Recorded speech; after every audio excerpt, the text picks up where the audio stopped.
for acting like a total plonker. Something like that. Wants to tell his sister he knows exactly what she's going through. Does he? Yeah. Should be me seeing that counsellor tonight. What have you done to your head? Knock some sense into it. Do you really hate Ellie? Don't be daft. Honestly? I want her back just as much as you do. Can't go around treating people like this. Like what? Like nobody understands poor little Mandy. I'm not! Why do you think Luke put thousands of miles between you, eh? What happened between us has got nothing to do with you. I know that he loved you, and you go and rub his nose in it with Ben and then do this with Jamie. You're wrong!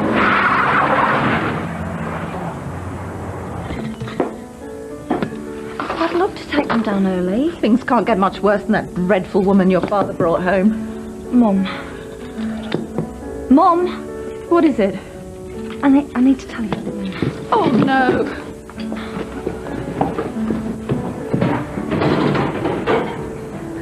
Oh, I think it'll be all right. You like goulash, don't you, darling? I'm meeting someone later. I made it for Adam. It's his favourite. Well, it used to be. You're all growing up so fast. I mean, look at you. I can't tell you how lovely it is to have you home. What's wrong? Oh, I've had the most dreadful day. Why? What happened? A run-in with Helen Cunningham, followed by the most ridiculous row with Adam that was all my fault. I tried to apologise, but he just ran off. I don't know where to. Don't worry. He'll be home when he's hungry. Will you slow down, Mandy? I didn't ask you to get in. Mandy! Fine, if you don't like it. Then you can get out. Until you realise you cannot be carrying on like this. You're hurting the people that care about you. You're hurting my family. Get out, Adam. No. This is harassment. I won't ask you again. Forget it. Fine. We'll see what the police have got to say about this. Everyone's just too scared to tell you to your face, but someone's got to. You know, Lewis dying, that's no excuse. How dare you! You're behaving like some... Cheap tar! I have to listen to this. Mandy! Mandy, this is stupid! It's my life! Shut up!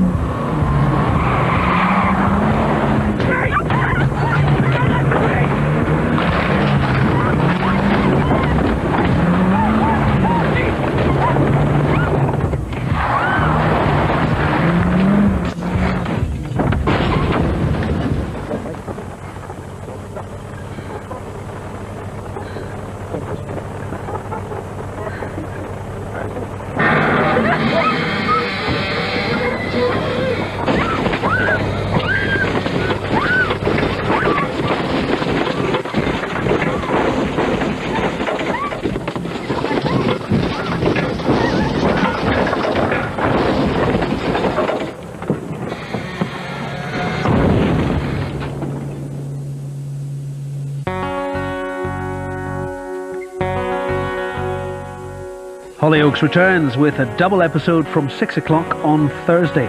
If, like Dan, you or a friend have diabetes, then visit Channel 4's Health House, where you can ask questions online.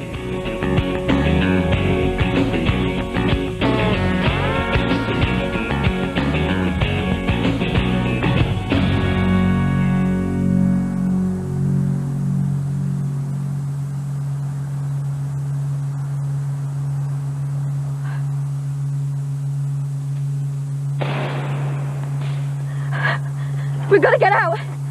Adam! Oh my God! Adam!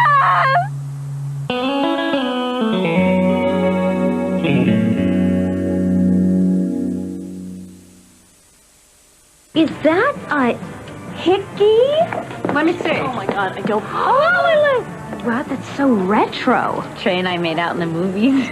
No, that is retro. That's not all we did. What are you watching, bud? Don't you know about E4's Big Thursdays? Okay, let's go. Dr. Green, we need you. Wrong answer. Chief, I'm on my break. I'm between calls. Go home, Malucci. Care to comment on that? Be my guest. Big Thursday, coming soon on E4. It rocks. We ought to be flying for a rock star. We could save the music. Get fired! Eject! Get ready. Our man is down behind enemy lines. To cross the line. Let's go get our boy back.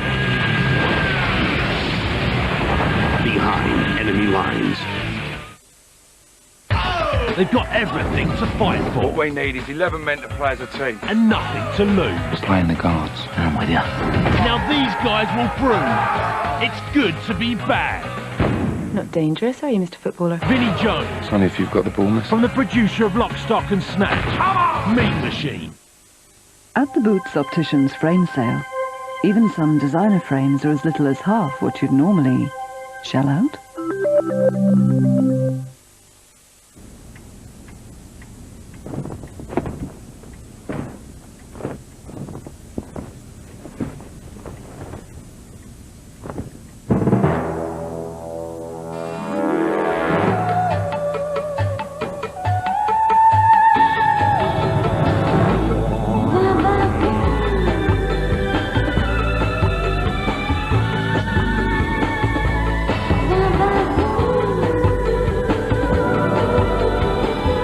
Designed to restore your va-va-voom. The new Renault Clio.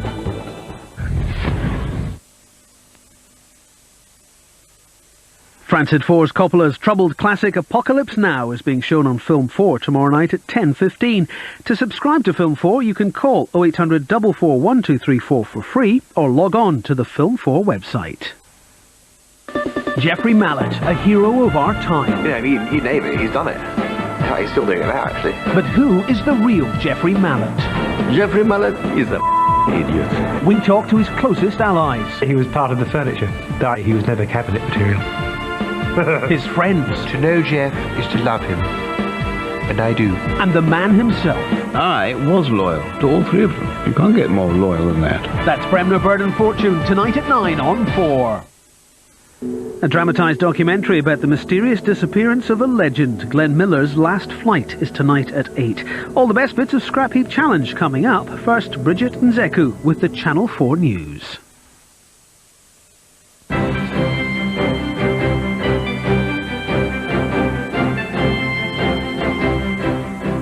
Good evening. The Indian Prime Minister Atal Bihari Vajpayee has tonight put his nation on a war footing, warning people to be prepared for any eventuality. Earlier, India welcomed the announcement by Pakistan that a leader of an Islamic militant group blamed for the attack on India's parliament had been arrested. Tristana Moore reports. Families prepare to board the last train from Pakistan to India. All transport links are being severed as the two countries gear up for war. It's ordinary people who are caught up in this latest confrontation.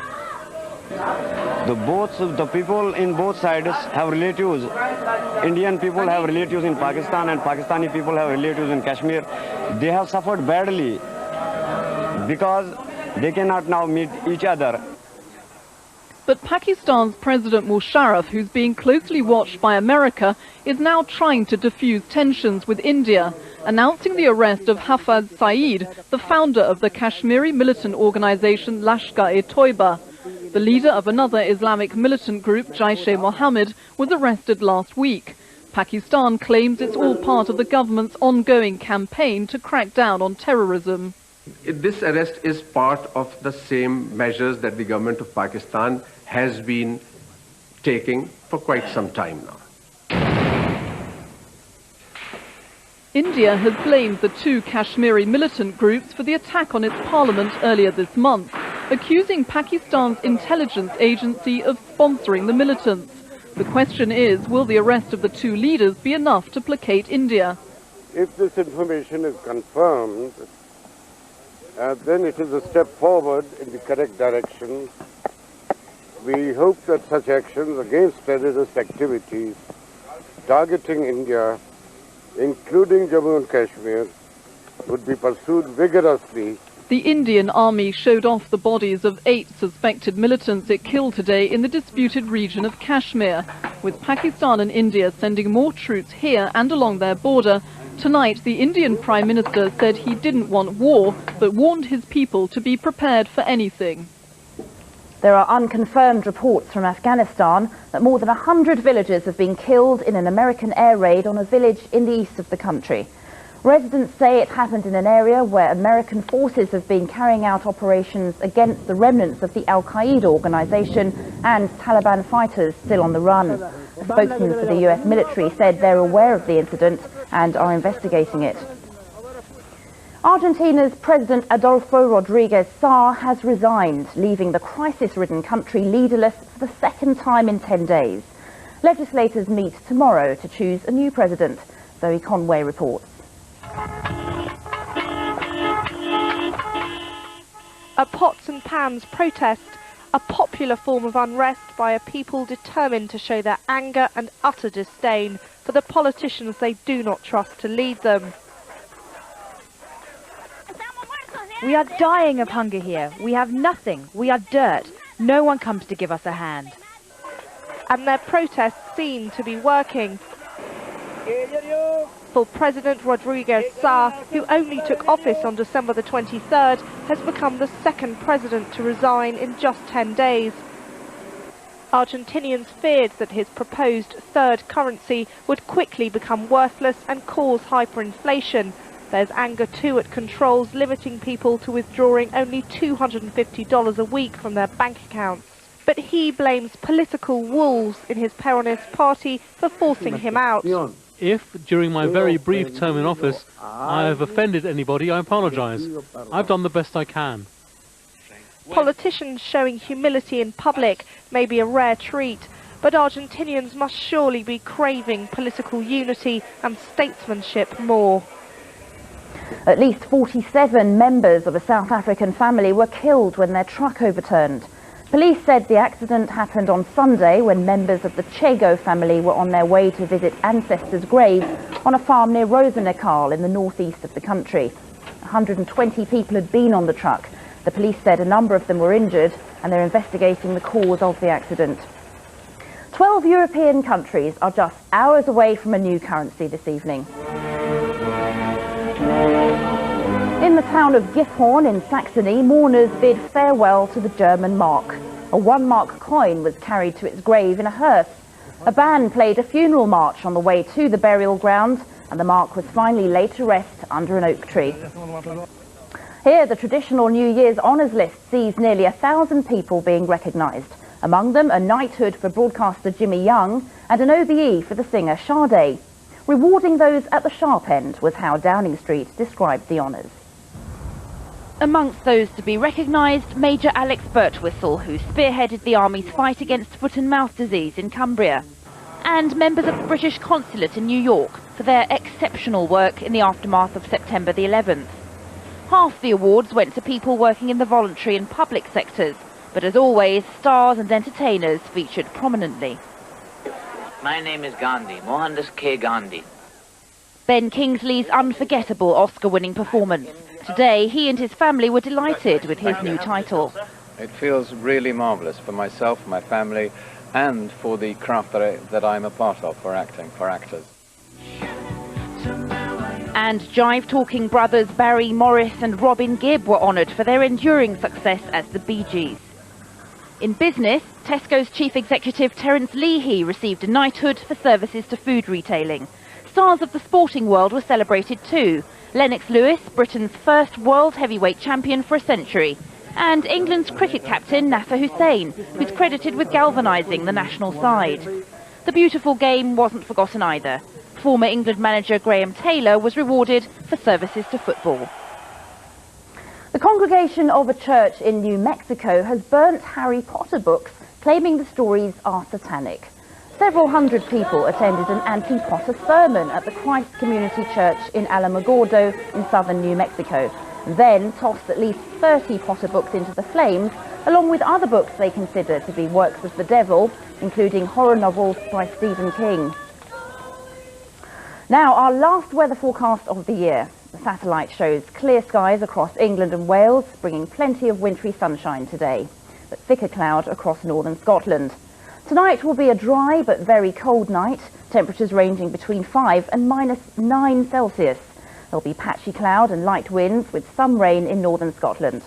Tomorrow, once any lingering mist and fog clears, it will be another chilly, dry day with light winds and sunshine practically everywhere, but some cloud is likely over northern Scotland. The temperature chart shows very cold conditions continuing into New Year's Day, but temperatures should pick up tomorrow to just above freezing. We're back tomorrow at 7:20. On behalf of the entire Channel 4 News team, Happy New Year.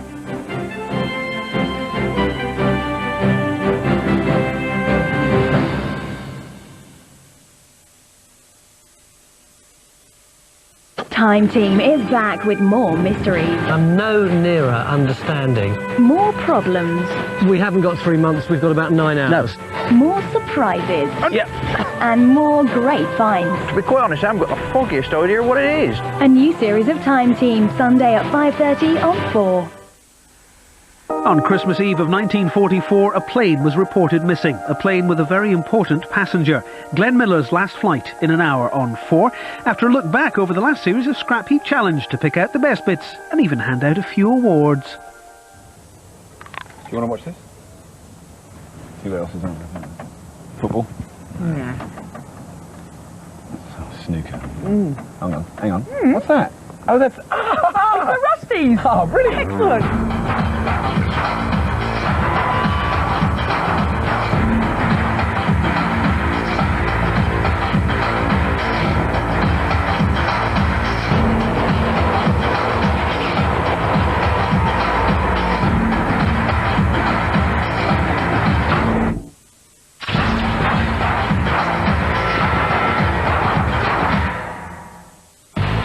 This evening, we join a galaxy of stars for Scrap Heap Challenge's internationally renowned award ceremony, the Rusty Awards. Thousands are here tonight to celebrate the highlights and honor the heroes of this year's series. And now, please welcome your hosts, Kathy Rogers and Robert Llewellyn. El Presidente, Your Holiness, my lords, ladies and gentlemen, welcome to the 2001 Rusty Awards. The Rusty Awards celebrate the art of bodging, sticking together two wonky lumps of scrap to make a bigger, even wonkier lump of scrap.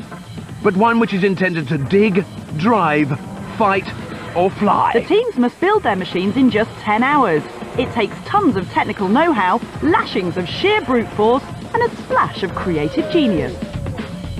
It's been a truly spectacular year for bodging, and the judges have had a tremendous difficulty in coming to a decision in all the major categories. But they've debated long into the night, and I think we're there. So, Mr. Llewellyn. And the first category today is for the Heroism Award.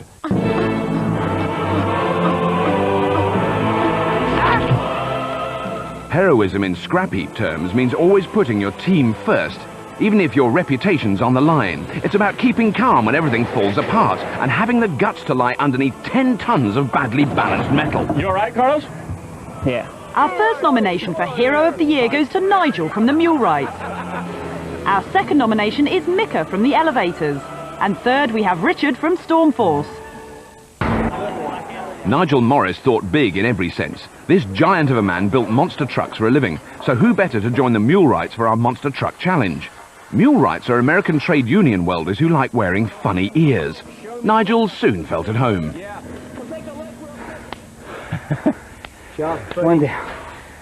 A monster truck is 5 tons of V8 pulsating motor designed to bounce over anything. Nigel's heroic plan was to build one from scratch in just 10 hours, and that includes a chassis. Squash anything. Oh, yeah.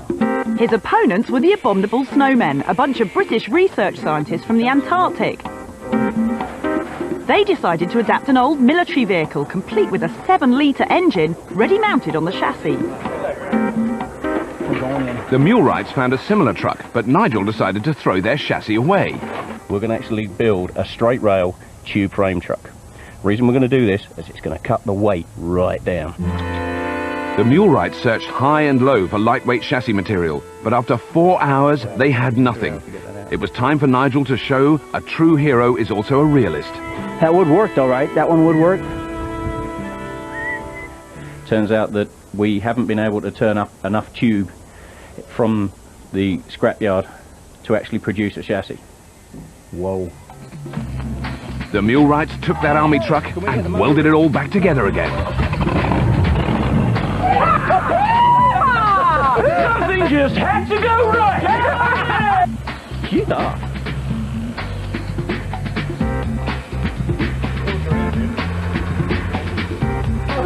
fantastic. Is it big enough? Isn't that a special feeling? You know what? You look like a silly rabbit. See how they look? That's how I feel. And our hero just kept on trucking. Go,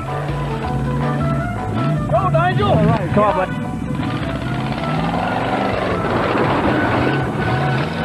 He's going well, he's going well. Come on! Go! What do we got? Did you break your neck on that or what? I broke the steering wheel. Our second hero of the year comes from a land where heroes are made, not flat-packed. Mika Nordstrom is from Sweden and is also a world champion racer of snowmobiles. This piste artiste can reach speeds of up to 140 miles an hour. Yeah, something like that. Mika put his skill and international reputation on the line when he joined the Elevators, a bunch of London motorbike mechanics, to build a snowmobile from scrap.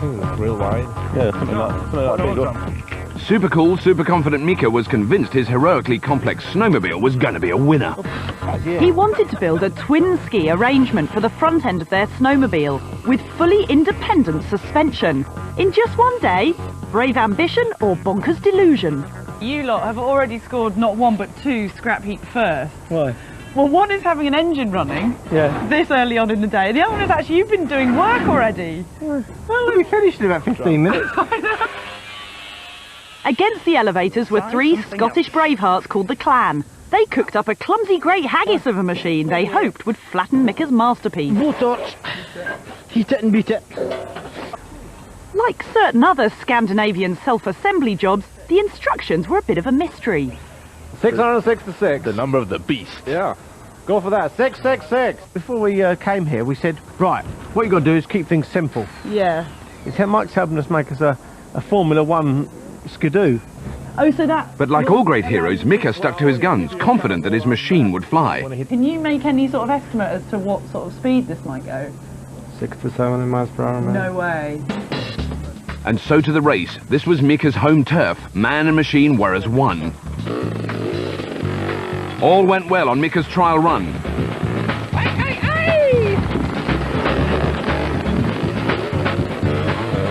At race time, he was first to compete. But just a few meters from the start line, the drive sprocket fell off. From a 140-mile-an-hour hero to off-piste zero. It was total humiliation. You get one more attempt.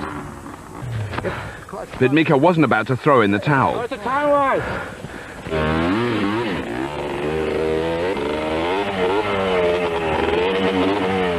For the sake of his team, Mika risked ridicule from the snowmobile racing fraternity. The judges felt it was a truly heroic sacrifice for the good of the scrap heap cause, and worthy of that coveted Rusty Award nomination. Our third nominee was a hero before he appeared on Scrap Heap. Richard was part of a crew called Storm Force, who all worked for the Royal National Lifeboat Institution. Their challenge was to make a machine to clear a minefield. The man to bring their madcap scheme to life was Richard. A motor, wheels, push forward. Storm Force's balmy plan involved slapping a sheet of metal mesh on some railings and plastering it with nails to make a giant fly swatter. The idea was to mount it on the back of a car and drive round the minefield, whacking the mines to detonate them. Richard was appointed to scavenge the bits. Quick as a flash, they had a car, some metal mesh and a garden gate. 13, 14, 15. But working out how many nails they needed was a very different story. It's the 300 inches. So we need 300 nails. 3,000. 3,000? I don't think we've got 3,000 nails there. You haven't seen any nails, have you? Not yet. If I had, I'd give you a shout. Hi, boys. Opponents, the Mulerites, weren't helping either. Oh, dude. This is Muleright territory, man. Oh, all right then. All right, all right. After 5 hours hunting, Storm Force still had no nails. Richard set about chopping up a pile of welded rods to make them. Stick this lot together. Yeah. Unknown to Richard, team captain Waggy had realised they were running out of time. He decided to dump the nails overboard. Resting on the floor like, what do they call it when they, in a field, where they, a harrow? A harrow. A harrow. Yeah. We've got sufficient... It was time for their expert to break the news to Richard. Set the mine off, which is easy enough to do. So are we doing away with the nails altogether? We're doing away with the nails altogether. Right. Nails or not, Storm Force came up trumps with a cracking minesweeper. Keep going, keep... So there are the nominations. Now it's time to find out who's won the Rusty Award for Hero of the Year. The judges felt that experts Nigel and Mika displayed incredible heroism, but the Heroism Award goes to Richard from Stormforce. His devotion to duty on that ludicrous nail hunt was an inspiration to us all. Well done, Richard.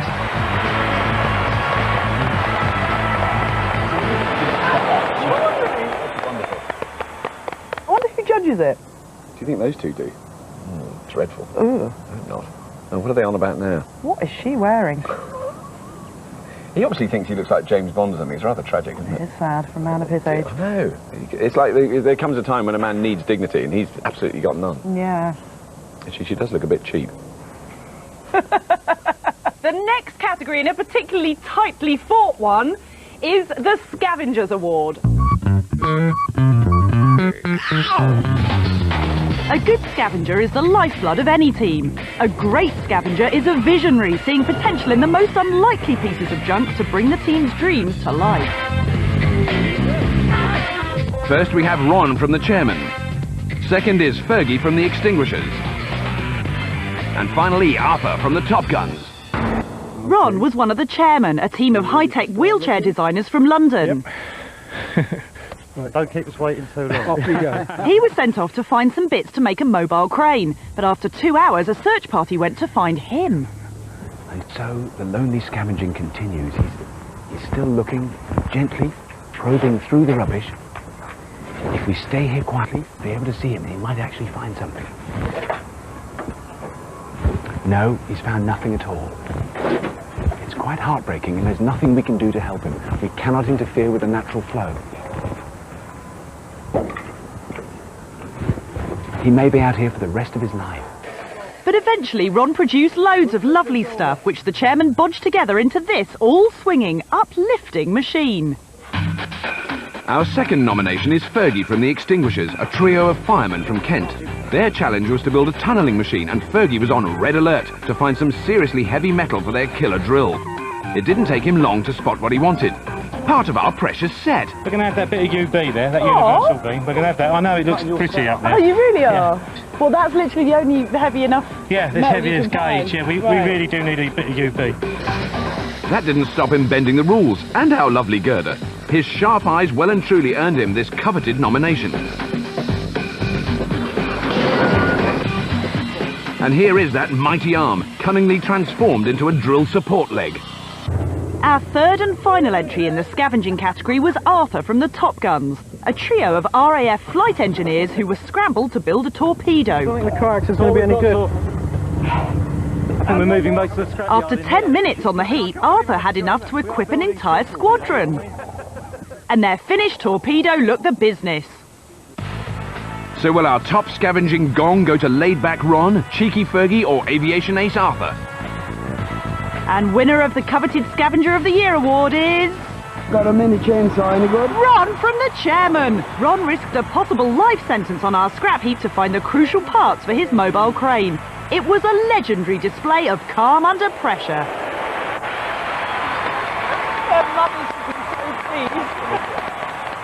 Have you noticed the way she kind of hogs the camera more than him? She kind of, you know, did you see the way they kissed? When they kissed, her face was in front of his. That is a classic thing. They work it out, they'll work that out beforehand. He's gullible, he won't have noticed. So her agent will have haggled for like more lines. She would have said left hand my kiss face, my yeah. face, frontal camera. Yeah. How would you know about things like that? It's when you've worked with some of the harder people to work with. You just pick these things up. I always let them carry on. I say, you take whatever limelight you want, love. Join us for another toolbox full of Rusty Awards after the break.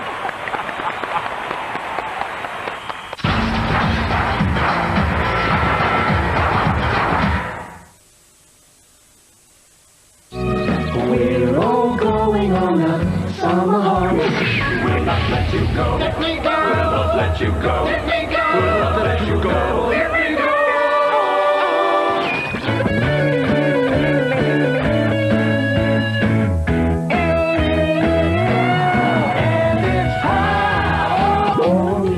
Renault Scenic. Change your scenery.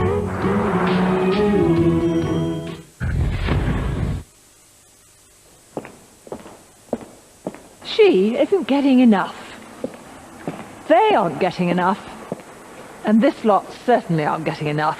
In fact, scientists increasingly believe that up to 90% of us aren't getting enough whole grain, which is important because it could help keep your heart healthy. Most cereals aren't whole grain, but shredded wheat, Shreddies and Cheerios are. So think about your heart and make sure you're getting enough whole grain. Come along to the Court sale and see the massive range of half-price savings, like this hard-wearing Annabelle sofa, half-price with a free extra set of removable covers, or this half-price Silent Night Montrose end-drawer double... Ken? Ken? Not again. Come and sit down. Look, just one more time, mate. Look, Terry wants to see it again. Did you tell? We never get tired of showing you all the fantastic savings on furniture, carpets, electricals and beds in Court's biggest ever sale. I believe it is in our nature to explore, to reach out into the unknown. My job now is to make sure you all live. Now you do what I say and I will keep you alive, and I will keep you alive.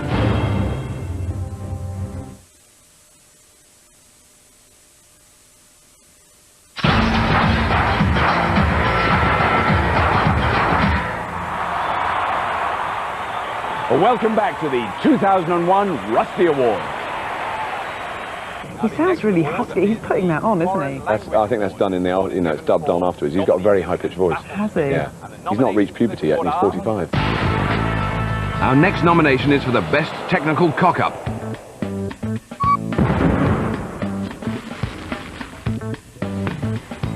While Hollywood is renowned for mind-blowing special effects, Scrap Heap Challenges specialises in cock-ups. We can't stop our teams bringing you fire, smoke and hazardous fuel spills. And this year's nominees for top technical cock-up are the Megalomaniacs Car Jouster, the Extinguishers Whitewater Raft, and even Scrap Heap's Special Effects team. Our first nomination goes to the Megalomaniacs, previous winners of Scrap Heap. Their challenge was to transform a car into a remote-controlled fighting vehicle. All went well until they tried to switch off the engine. Suddenly the car developed a mind of its own. Ignoring the captain, it headed for the hills, almost trapping our cast and crew on the way. The second nomination for the Technical Cock-Up Award goes to those firefighting extinguishers, who seem much better at starting fires than putting them out. Yeah, you look lovely. Whoa! Fire! Extinguisher, quick! Oh dear. They could cook up a blaze just about anywhere.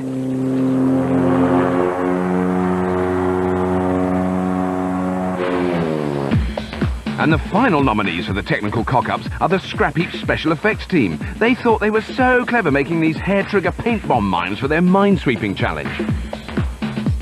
That thing's quite scary. If that had been loaded, it would have been really dangerous. It wouldn't take much to set it off. No, it's not much more than this.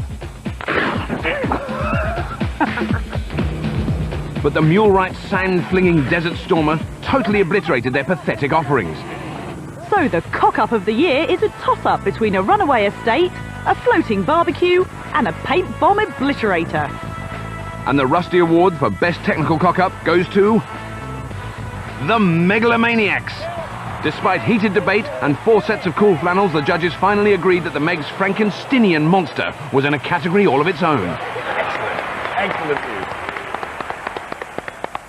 And now the next category had the largest number of nominations in this year's awards. This is for the best race of the series.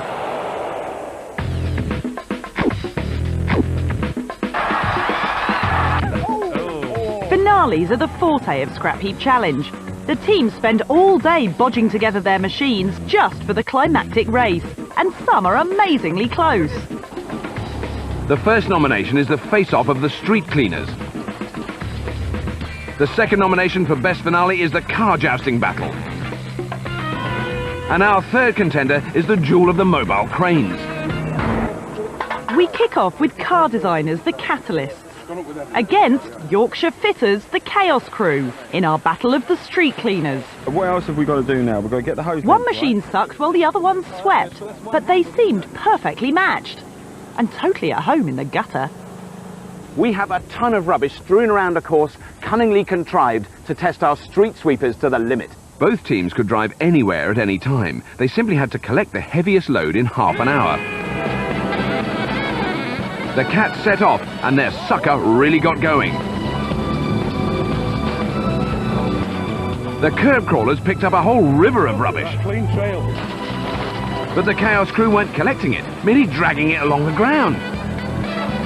The cats also had a spot of bother. We have a blockage. You know what did it? Too much rubbish. Chaos crewman Spike pounded the rubbish to get as much in the hopper as possible, while the cats changed tactics. Going for the heavier gravel would help them in the weigh-in. Come on. Mike and John were on foot, troubleshooting blockages. Yeah, I know.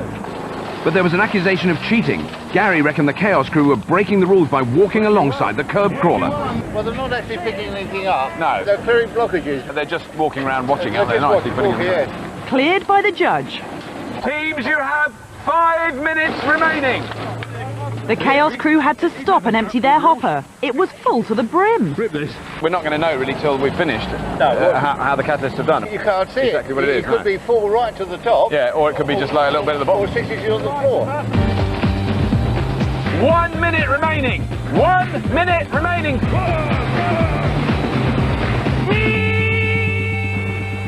At the weigh-in, both teams were feeling confident. The Chaos crew emptied out first. Is it completely empty? You know, did you see that? Come on, come on. So what did the cats have in their litter tray? 3, 1, go. Whoa! That's good. Do you want a hand in there then, Tim? Okay, marshals, can we raise the scales, please? Amazingly close. It's incredibly close. Amazingly close. That's a winner, that's a winner. Yet again, the catalysts had it in the bag. The second nomination for Best Finale is this spot of car jousting between the motorbike-loving megalomaniacs and those catalysts again. They had to take an ordinary family car, fit it with remote controls and turn it into a fighting machine on wheels. As both teams were scrap heap champions, there was no shortage of pride at stake. This ain't changing rooms, you know. The teams had 3 rounds of combat inside the ring of death. They scored points for hitting target zones on each other's vehicles. But if they ran outside the ring, they also gave extra points to the other team. Round 1 was slow, as they struggled to control their unwieldy beasts. Backwards. Where are you going? Where are you going? Do you want to go forward? Backwards, backwards, backwards, I'm going backwards. Forwards. No, backwards. Backwards! It is. Missed it. Then the Megs drew first blood. 20 points. Ow, yes! Then another 10 points. At the start of round 2, the Megs led by just 30 points. 3, 2, 1! Go! Here we go. Go, go, go, go, go. You good for the 20?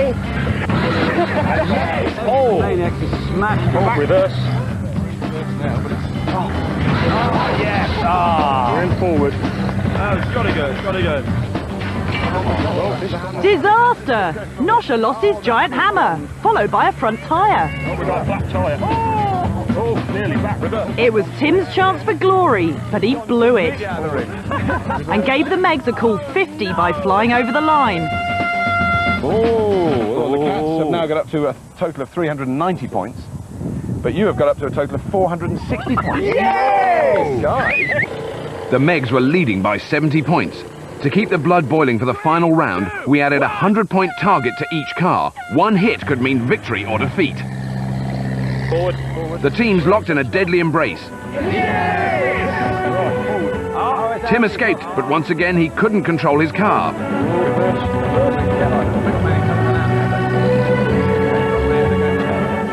The Megs smashed it for 10. 30 seconds! The cats were behind, but only by 70 points. They had to hit that target.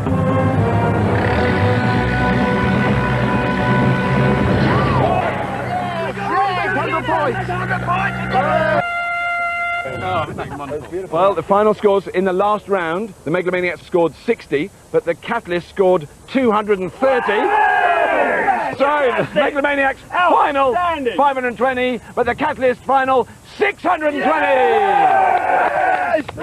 Fantastic team, well done! In our third nomination for Best Finale, it's the Catalysts again, this time up against the chairman in their mobile cranes. The challenge was to shift this ton of scrap. When battle commences, the teams will race up the course to this beautiful array of scrap. We've given each item a score depending on how hard it's going to be to shift, so this tyre is worth 10 points.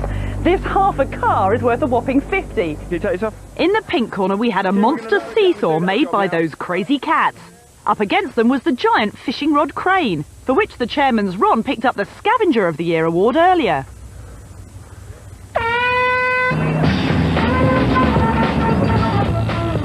The machines were extremely well matched, and if disaster hadn't struck in the closing seconds, the result could have been very different. Pinch up. The Catalyst engine is very poorly hung, and I predict it's going to fall off. Whoa! The chairman sneakily followed suit, while the Catalysts finally got a grip on their engine. One fresh engine block on its way to you from the other side. The super speedy cats were the first to score. The chairman's tactic was to rather slowly rotate their slewing turntable over the unloading bay. Boom coming down. With the scores neck and neck, the cats went for the front half of the car. They started to drag it back to the base, but that was cheating. Oh, we're dragging it, we've got to lift it, we've got to lift it. Meanwhile, the adrenaline-free chairman was sniffing around some 30-point rollers. Unable to lift the car with their own body weight, the cats went for Plan B, the power-assisted winch. That's good. Leave it on the winch, will you? The cats were on heat. Come! Smash the window! Smash the window! Oh, get it back in. At the end of the first half, the chairman was sitting pretty with 130 points, but the cats were on a more perfect 180. Very solidly built. Let's lift weights! To spice things up a little, we added a water feature for round 2. The cats went straight for it, while the chairman preferred 100 points for this giant frame.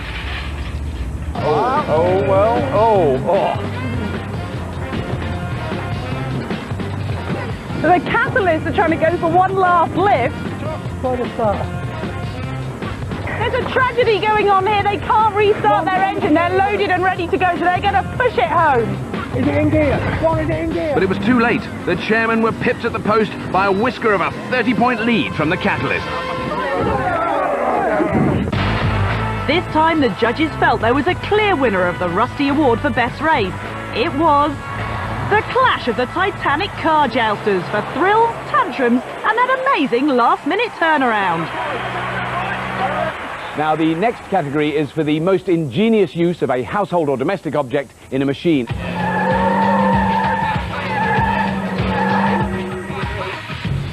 In Scrap Heap Challenge, we welcome every piece of household rubbish to our scrapyard. This award is for taking the most innocuous everyday objects and making them work in ways never seen before. First nomination is a wheelchair. Second, some electric flex. And finally, in this household objects category, we have a spin dryer. First up are the multi-nominated Megalomaniacs. Kev wasted no time in grabbing this wheelchair for their car jouster. With brilliant sixth sense, the Megs saw instantly that parts of it would make the perfect remote control steering device. So that goes there. That just goes on there. Right. And that'll turn our wheel as fast as we like. Right. And here's that motorised wheelchair in action. Second up for best use of a household object are the Top Guns. As a bunch of RAF Tornado pilots, they should have been on home ground making a torpedo. But they went all experimental with a tricky battery-operated one, requiring miles and miles of electrical flex. So how long have you got then? How have you worked out how long that is? This is 65 metres. 65 metres. And what? Oh, I see. So you're plenty. You've got plenty. Chocks away, yonder flex dits to bring life to the torpedo. Finally, in the household object category, it's the elevators and that snowmobile. If you were looking for a chunky back wheel to power a motorbike over slush, would you think of nicking the drum from your mum's washing machine? All it's going to be is, instead of where the normal bike wheel would have gone, you'll have a great big washing machine drum. That's right. You can put a couple of t-shirts. I've got some pants you can put in. Okay, right. Yeah, while it's going on. Yeah. Look at that tumble action. Here they come. They're definitely moving.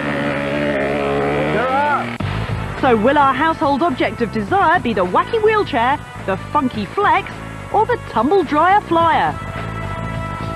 And the winners of the best use of a household object award are the elevators and their snowmobile. The judges felt they deserved it just for the chutzpah of their cheeky conceit and whiter-than-white smalls. Join us for more Rusty Awards after the break. Coming up, we have nominations for Best Looking Loser, Best Driving, and the one you've been waiting for, the Rusty Award for Machine of the Year.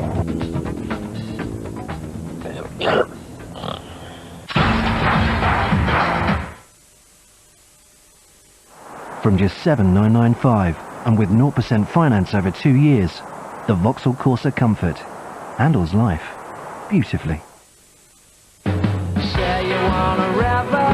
This is the brilliant new album from Jules Holland. 22 superb collaborations with some of today's greatest musical talents.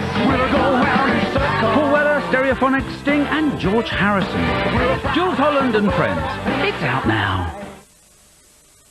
Hi, I'm Tiffany Chapman. The new Fight the Fat video is a brilliant workout that is actually fun and really helped me get into shape. Boring it is not. Fight the Fat uses moves from boxing and self-defense. You can work out your stress whilst toning your whole body. So you fight the fat and get fighting fit.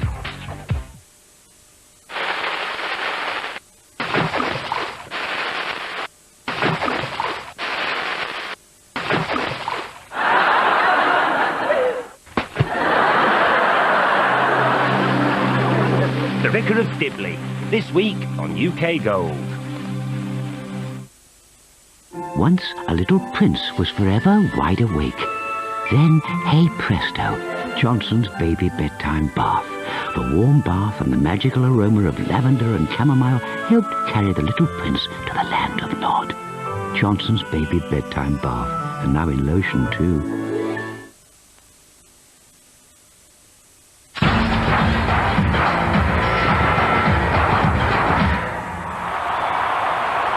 Well, welcome back to the 2001 Scrap Heap Challenge Rusty Awards. If I could get up to that level of presenting, I'd be really happy. I think you could. I mean, think so? yeah. Because they're completely natural on the screen. They're fantastically natural, and, Yeah. you know, all the jokes are so off the cuff. There's obviously a relationship going on there that's probably not fully explained. The next category is for the best looking loser, Mr. Llewellyn.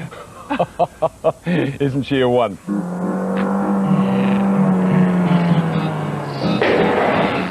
The amount of tender loving care teams put into their contraptions makes every scrap heap machine a star. But the judges were particularly impressed by losing designs that were often far wackier than the winners. We want you The first nomination for the best looking loser is the Mule Wright's Hydrofoil. Then we have the Dirty Dancer's Egg Thrower.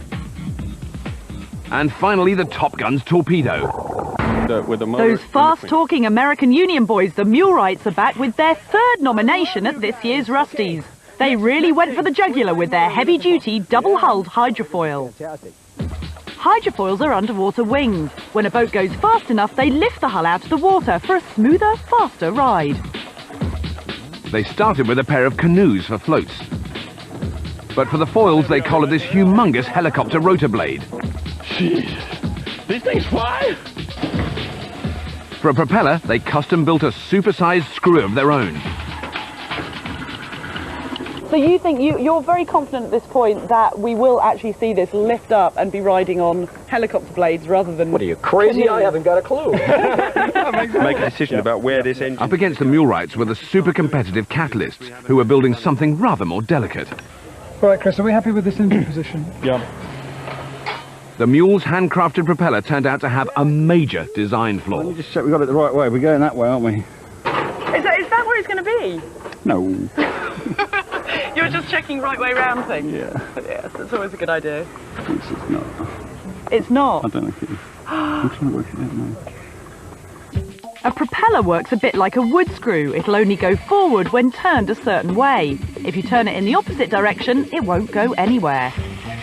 If the backwards prop wasn't bad enough, those chopper blades were a nightmare to cut.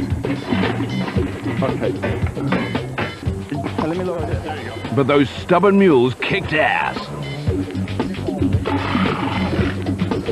Their expert Sim finally got his propeller on, this time the right way round. 2, 1!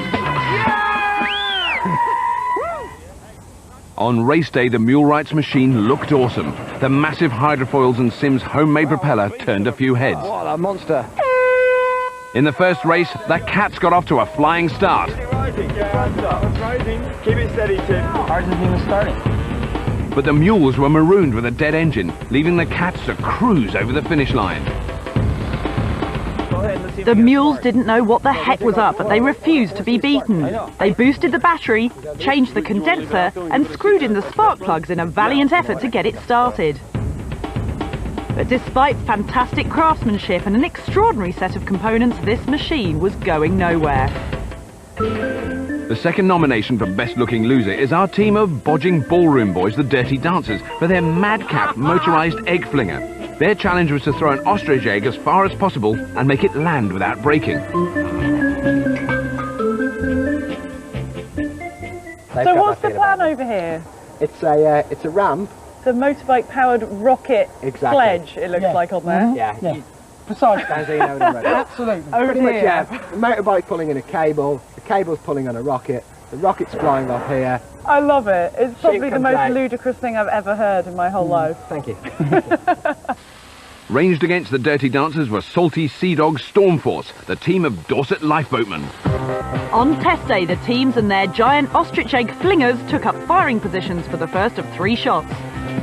The teams will take it in turns to shoot their eggs down the course. They'll have 3 goes each, and their eggs must land without breaking. The first launch for the Dirty Dancers was a textbook fling. Have we got a scrambled egg? Oh yes! Yes! 3, 2, 1, shoot! Oh! We'll just get verification on that. It's alive! But on their second attempt, both teams ended up with egg on their boots. Are we in one piece? We are, you know. No, we're not. Oh! No, we're not. Shoot! Oh, yes! Nice one! We should probably just check, shouldn't we? Oh no! This was the Dirty Dancers' last chance. But not with a misfire like that. The eggy rocket plummeted like a stone and took the dancers' chances with it. Our third nomination for Best Looking Loser is the Top Gun's team of aircraft engineers and their electric torpedo. After commandeering loads of motors, the Top Guns finally chose a propulsion system based on a car radiator fan. Not renowned for optimum performance underwater, so they decided to test it. Robert, sorry. Oh, that looks good. Nice. Very smooth. Up against the Top Guns were the calmly confident chairmen, who were having wonderful fun with a model plane and an office fan. Ron would have wept if he'd seen the Top Gun's water ski niftily being used as a stabilizer. Never mind their Weetabix-shaped buoyancy aids to stop the power cable dragging their torpedo to the bottom of the ocean. 10, 9, 8, 7, 6, 5, 4, 3, 2, 1. It looked bombastic on the day. The teams will take it in turns to fire their torpedoes at the opponent's battleship. To sink it, they need to hit it 3 times, once at the bow, once in the middle, and once at the stern. It floated, it motored, but sadly that wasn't enough. Especially not against the chairman's jaws.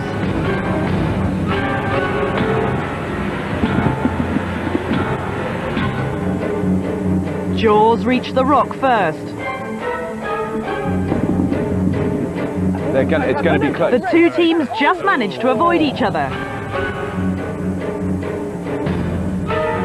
Jaws was ahead, but would he hit the target? And that was the killer blow. The Top Guns were well and truly sunk. Well done, Chairman. So would the Best Looking Losers medal go to the Mulewright's dreadnought of a hydrofoil, the Dirty Dancers' half-boiled egg shooter, or to the Top Gun's fly-by-wire torpedo? The Best Looking Loser award goes to the Mulewrights. It's their first Rusty after 3 nominations, and as overall runners-up in our series, they richly deserved it. Oh, they're hamming it up a bit, aren't they? Yeah, a bit over the top. I mean, it's like they think they're more important than the actual engineers. I know. Out of order. The next Rusty Award is for Best Driving.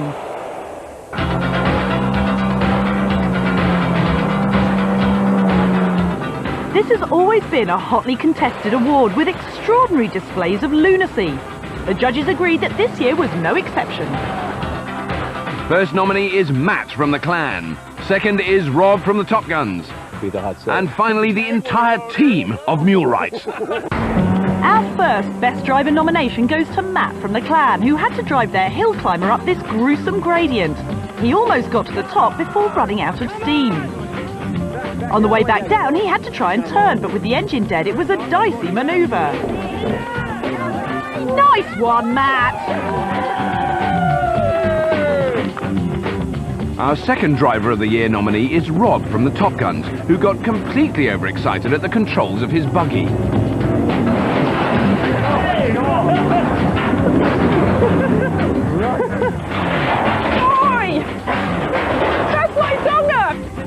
And last but not least, the Mulerites, who always drove on the right, but were often in the wrong. And winner of the Rusty Award for Driver of the Year goes to Matt from the Clan for that death-defying 3-point turn in the Hill Climber Challenge. The judges felt he was in a league of his own. Who wants to drive? Me! Join us for the finale of the 2001 Rusty Awards after the break. And see who's won our much-coveted, internationally renowned Machine of the Year award.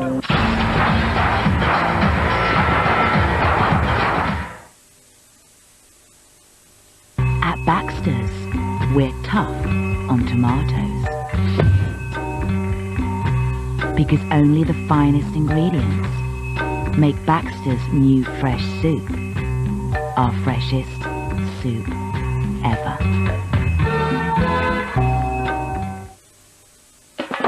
The PC World Sale is on now, and we're stamping down on prices right across the store. Real breakthroughs, like £300 off this 2 GHz Packard Bell iExtreme PC with an Intel Pentium 4 processor. And a super sharp, super slim TFT monitor, together for just $11.99. At the PC World Sale, we're with you every step of the way. PC World.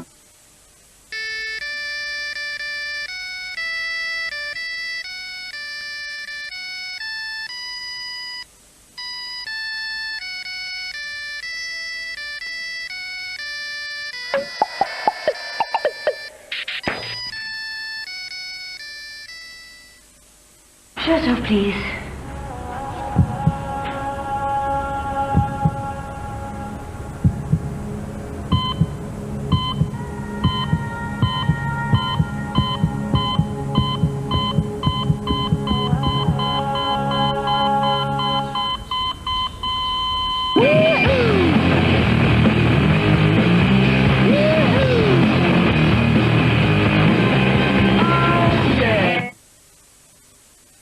You know what you're doing, Neil. First in the queue, Leslie. We've been waiting for this. The bargains, the offers. At the Homebase sale, this futon sofa bed is now only £149. And this Black & Decker detail sander is half price. And there's a third off this £14.99 range of Dulux 2.5 litre ready-mixed coloured emulsion. Make sure you don't miss the Homebase sale. At the Curry sale tomorrow only, this superb fridge freezer from Hoover is just £174.95. That's half price. Curry's, no worries. The good thing these days is I get Saturdays off. So the last thing I want to do is spend time driving around looking for houses. Rightmove allows me to search for the right house from home. And with thousands of them nationally, chances are there's one that's right for you. Do the right thing. Rightmove.co.uk.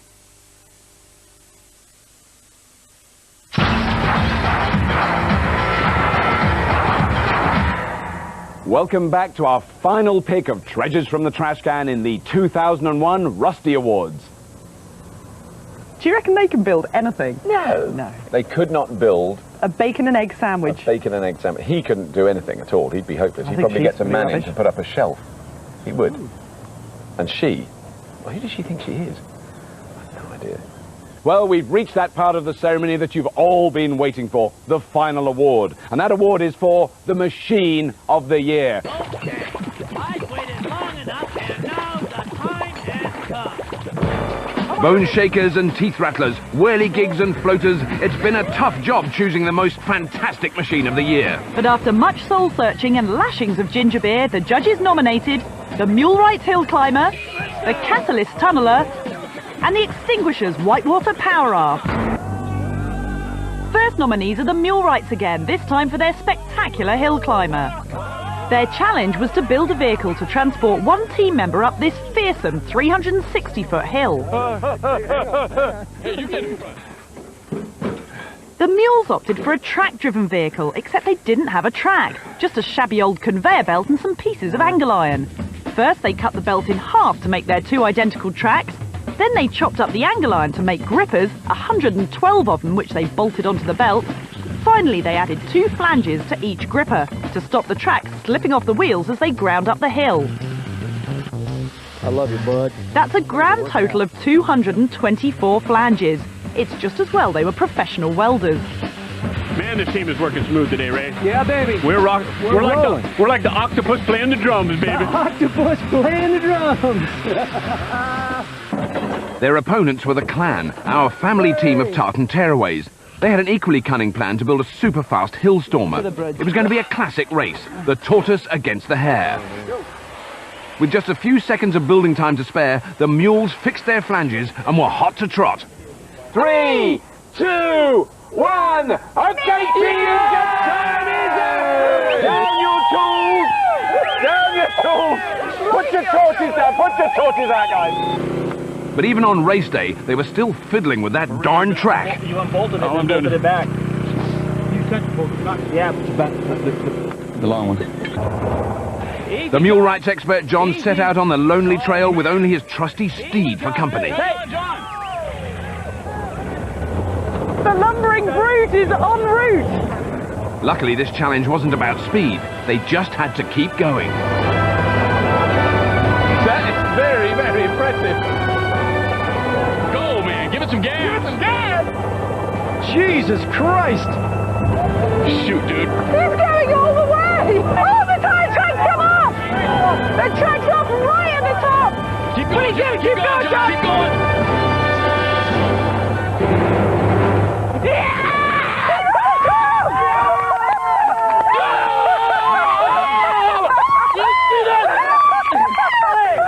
Way to go, John! Right on, boys! Right on! Rocket, it's going to go. Our second nomination for Machine of the Year goes to the award-winning Catalyst for their tunnelling machine. To win a place in this year's final, they first had to break out of wormwood scraps by burrowing through 2 walls of concrete 3 feet thick. What we've got to do now is we've got to provide 2 things. For us? Yep. And Mr. Talk. Mr. Talk. Lucky I'm the lecturer, isn't it? Their original idea was to find a vehicle with 2 drive shafts, one to drive the tunneler forward, while the other provided torque or turning power for the drill head. They thought this 4-wheel drive was their dream machine. We suspect strongly that this particular vehicle they had in mind, with a low gear ratio output and a big engine, enough torque and all that stuff, it's inadequate in just about every regard. As they couldn't get thrust and torque from one vehicle, they decided to use 2 and bodge them together. The Austin would push the machine along, whilst the Land Rover's low-speed, high-torque gearbox guaranteed loads of lovely revs for the cutting head. 3 for the concrete. On the other side of the wall, another breakout was being planned by the Extinguishers, our firefighters from Kent. They started off with a classic scrap heap rule. Yeah. Kiss means keep it simple, stupid. But they didn't, and the result was a monster. The Catalyst drill bit was a scaled-down version of the kind of rotary cutting head which was used to dig the Channel Tunnel. This is one of the original boring machines. Ultimately, these are going to be our cutter teeth, and we're going to mount them inside of here. Okay? And basically, it's fairly hardened steel. It's mean. that is so vicious. Yeah, obviously the spoil can work its way out through here. That's And what we're going to crazy. do is have a little bit of artistry inside here to persuade the material on rotation to pass through. And then ultimately... That's a genteel way of putting it. It's an artistry to persuade the material out. Both teams were feeling confident. Under 3 minutes. Fighting talk. It is time to attempt your escape. On the sound of my horn, you will turn over your TBMs and drill your way to victory. Me! Oh, look at this. With the hydraulics humming, the extinguishers gently reversed their pickup and the first cutting head corkscrewed into the concrete. But the catalyst steel teeth made mincemeat of the mortar, and the spoil disposal unit immediately came into its own. Shane eased the tunneler forward, and within minutes, they were through. Well, that's amazing, it really is. Their expert had estimated they'd make it to the other side in 3 minutes, and he wasn't far out. And with that drilling performance, the catalysts were home and dry.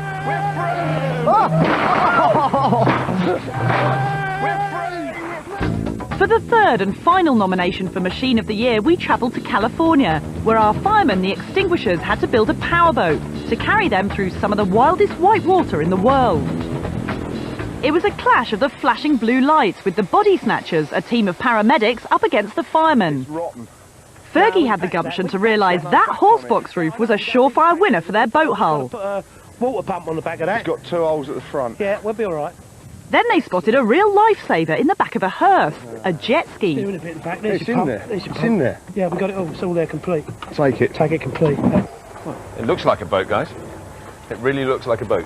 This is more than I can say for next door. I don't want to spoil their fun, but... At least it looked like an horse box a couple of hours ago. Did it? But it doesn't anymore. No, it didn't. It's coming up like that. And try and look at the film. On the opposite bank, the body snatchers team captains struggled to keep their plan afloat as the paramedics' beefy air-powered catamaran got heavier and heavier. And are you confident that you've got enough buoyancy in these barrels? No, anyway. It's going to be very close, to be honest. The thing that's worrying is that... With just a few hours to go, the extinguishers hit a 999 situation. Some of the holes in their hull could only be effectively patched from the outside. They had to turn the boat over and get everything out.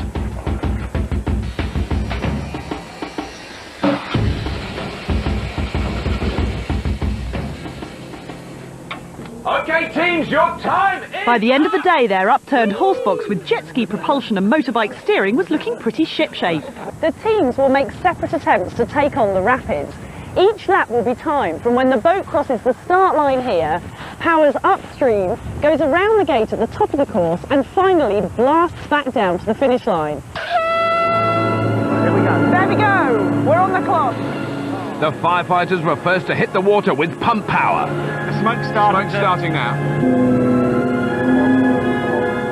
At the top of the course, smoke was billowing from their engine, but the lads had a radical firefighting strategy. They're not bailing out, No, they they're are bailing in. Cooling I have the never exhaust. seen that before. 54 seconds. Never seen him move. Come on! Come on! Look at that! Look at that. Oh, yes!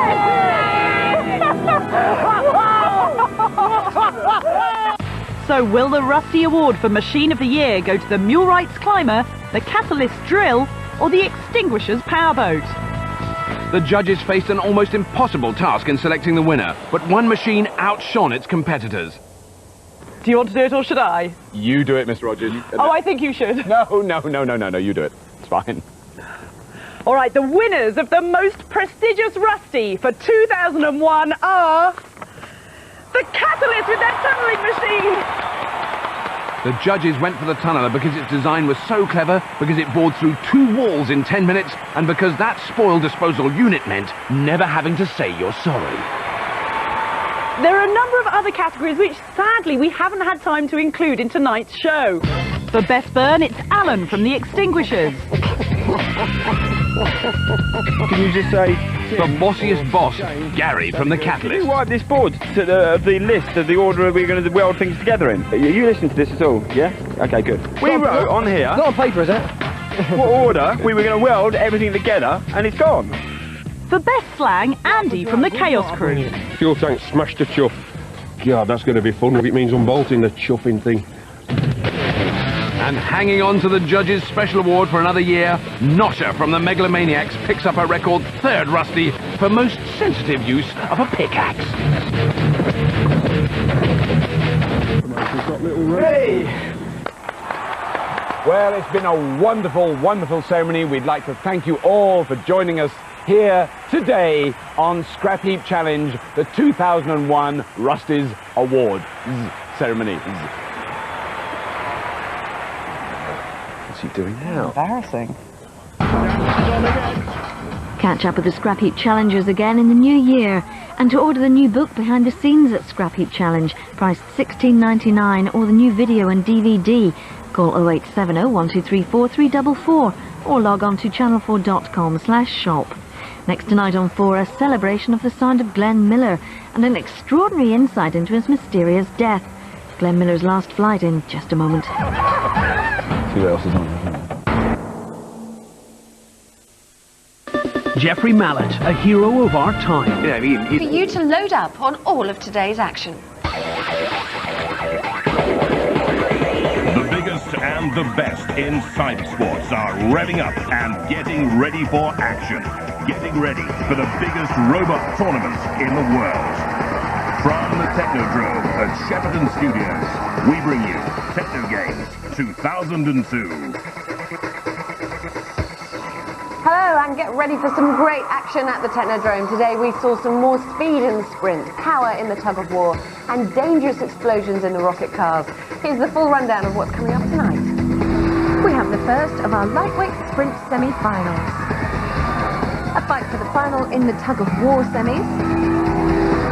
Nail-biting race action in the solar challenge. Quarter-finals time in the assault course. We've got our speed cameras out for the rocket cars and a thrilling climax to the football. And giving us their analysis as normal, our resident techsperts and Robot Wars veterans, Professor Martin Smith of the Technology Innovation Centre at the University of Central England and Professor Noel Sharkey, Director of the Creative Robotics Unit at Magna. First up today, the light sprint is approaching its climax, final days tomorrow. Today we're bringing you live coverage from the semis, but first, here's how the contenders got to where they are. Jimmy Struts came home to win the heat at a time of 51.81. Eruptor finished second in its heat, and Mammoth is going to win this.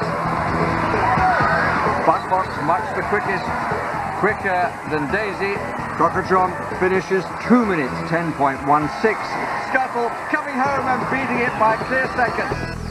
Now let's go over to Barry to fill us in on what happened in today's first semi. 4 contenders. In lane 1, Jimmy Struts from High Wycombe in Buckinghamshire won its heat in 51.81. Hello, I am Jimmy Struts and this is my team. I'm Ian, the team captain. This is my son William and this is my wife Stephanie.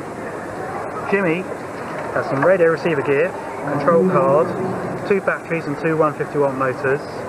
The legs are driven by cams and crankshafts, and the complex lever system gives a very flat motion. And we're out to win. This is the fastest heat winner in the semi-final. Mammoth won in 26.88. It's a team from Rayleigh in Essex. Hi, I'm Stuart Bowen. I'm captain of Team Mammoth. Hi, my name's Ian Burrell. I'm the technical guy behind Mammoth. Mammoth has 4 legs. He's got 2 battery dual motors running at 12 volts DC. A really reliable walking mechanism. It's been excellent in training. The Raptor finished second in its heat in 67 seconds plus. It's the entry of Blessed Edward Oldcorn High School in Worcester. My name is Marcus Plater, this is Chris Reese and this is Mr Jarvis, and this is our robot Eruptor. This one is articulated as well as grabbing the walking legs. It can steer around corners by hinging. It's our first time here at Technogames and we hope we're going to do well. It's the third heat winner in lane 4, that's Bugbox, won in 47.72. This is a family entry from London. This is Bugbox. Check this out. You took the first 4 legs. The walking mechanism is not dissimilar to Scuttle's, but we've got an extra leg, giving it the total of 10. That gives it extra stability. Now when you watch it, watch for the wonderful wave-like walking motion.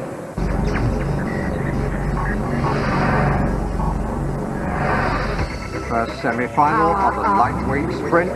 2 to qualify for the final. Mammoth is the quickest away. in lane 2. Slightly curious side-to-side motion, but it's working so far.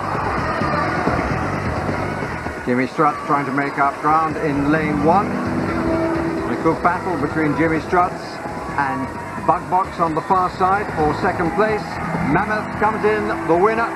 Winning time 23.72. Jimmy Struts second in 30.69. Bug Box will be third. Eruptor out of it down the track. So Mammoth and Jimmy Struts, the qualifiers.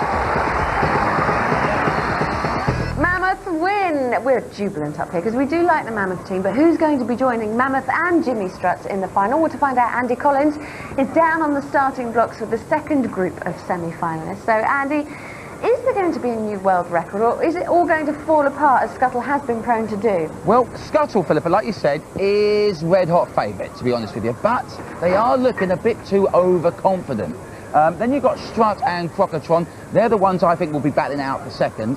And then you've got Daisy. To be honest with you, hasn't got a chance of going through. But Daisy, I love Daisy. Oh, no.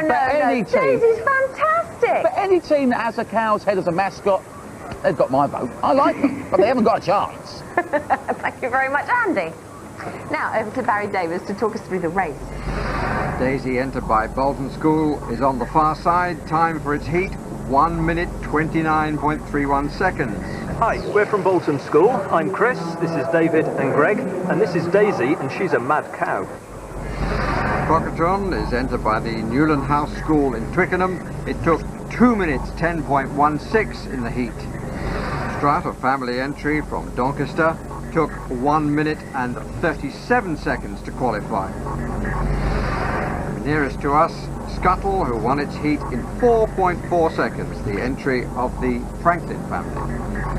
Hi, I'm Mike, this is Jack, this is Scuttle. We've come from Kettering to enter Scuttle in Technogames. We've made a few alterations this year. It's a little bit faster, we've made it wider so we don't need the stick stuck to the front to stop it tipping over. Let's just hope it all works. Well, it has so far. All set. And away goes Scuttle. It'll be finished before the others have reached the halfway point. Side to side over the line, 4.9 seconds. Slow by its standards. Crocotron somewhat one pace. Daisy giving it her all. Between those two for second place. Strut has hardly moved. And Daisy comes to the finishing line to take second place. And a place in the final to the delight of Bolton School. Crocotron finishes third.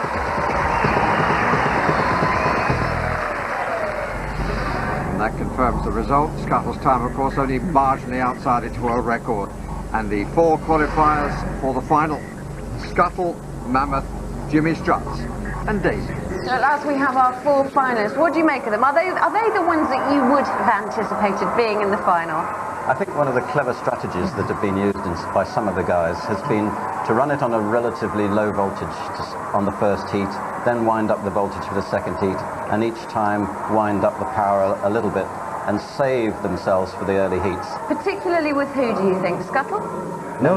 Scuttle was actually slightly slower. They were slightly slower because they hit the railing twice. Mammoth? Mammoth can increase their power and speed by increasing their battery voltage. Have they got it in them to increase it again for the final? Yes, they have. Yes, they can take it up to 24 volts for the final. But what about my speeding Frisian? What about Daisy? Can Daisy do it? Sorry, no. If we had a good cow herd with a big stick and a cattle prod, maybe. I'll get down there. A few thousand volts instead of 18. Well, it looks like it's going to be a good final. Yes, it's going to be a great final. Very exciting, Red. Thank you very much. Now, remember, coming up later, we've got the final of the robot football. But first, it's robots on the pool. Yep, it's the tug-of-war semis. In a moment, we'll be joining the second vital contest of the day live. But first, a reminder of how today's tugbots got to be here. A big throw immediately with the pull, and into the pit goes Mighty Mouse, backing away, taking Chimp with it, still in favour of British Bulldog. Slowly but surely, Sprocket pulling, hellbound. Storm Chaser doing the job. Down goes Ridgeback. Now, let's go over to the Master of Commentary, Mr. Barry Davis, to have a look at today's first semi-final. British Bulldog won its heat against Chip. On the 60-second time rule, nobody went into the pit. They now take on Storm Chaser, who achieved its victory over Ridgeback in 7.9 seconds. Storm Chaser, these boys mean business. Not content with running 24-volt motors on 36 volts, they've even gone to the trouble of adding ballast to bring the machine up to 100 kilos on the dot. Now, other teams are doing the same thing. The critical factor in this one is going to be overheating, particularly motors. The hotter they get, the more inefficient they become. So with these points in mind, let's see how they bear up under the strain of competition. All set to take the strain. Storm Chaser on the right pulls away, and it's going to be over very quickly. Oh, that's not the British Bulldog that I used to know.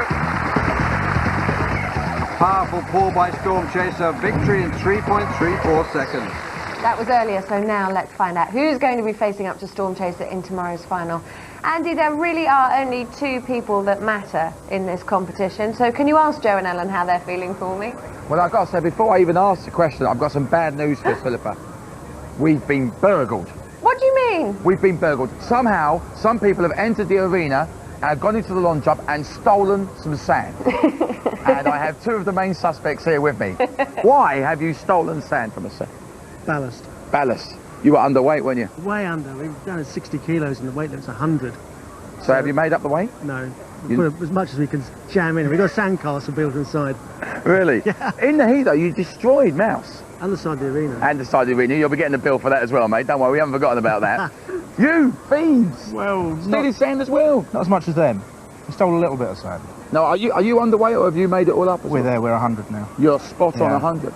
Okay, well listen, after this event, the police are on their way, so please don't leave the country. But Andy, before you hand back, just can you ask for an expert's opinion? There's only one expert there with you and she's wearing pink trousers. Ask her what's going to happen. Hello, Ellie. In your expert opinion, Philippa would like to know, do you think you're going to win?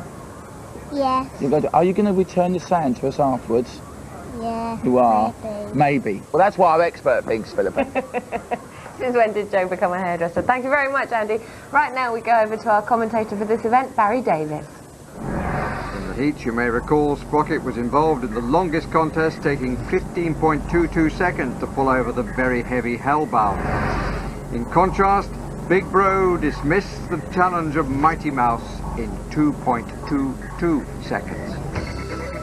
Power up. The odds against Big Bro this time. For all the extra ballast, there's no way they can stop this happening. Try as they could. A pretty conclusive victory for Sprocket. Another straight pull. Victory in just 6.19 seconds. And what a final in prospect. Storm Chaser against Sprocket. So, two semi-finals. Both of which were very exciting. It's very quick. It all seems to be over in a jiffy, doesn't it, really? It is more like robot bungee jumping, as we've said. Yeah, and also, they don't seem to be that evenly matched so far, really. It's certainly because the ones that won both these events were four-wheel drive, and that's a big advantage for a traction-pulling event like this. What do you think will be the most challenging thing about this final? Well, the one thing that could happen is Storm Chaser, if they're really evenly matched, Storm Chaser could burn out its motor. They've got identical motor for 750s, but the difference is that Sprocket have air-cooled their motors, which is very clever. So they've wrapped their motors up in a cylinder and put a pipe with a fan in it, so that will keep them cool. So if it turns into a bit of an endurance test, yes, Sprocket are more likely to come through it. I might expect to see a little bit of smoke coming out of one of the finalists when they're very evenly matched. Oh, let's hope so. Let's hope we have a smoking final. That'd be great. Okay, thanks, guys. Thank you. And we'll have that smoking tug-of-war grudge match final for you live tomorrow. Now, if your idea of renewable energy is fiddling your meter, the next event should be an eye-opener. The Solar Powered Challenge. Last year, Push It from Ecclesfield School had the power. Let's take a look. As Push It moves very serenely down the track. And still no movement, sadly, from Goliath. As Push It comes to the finish.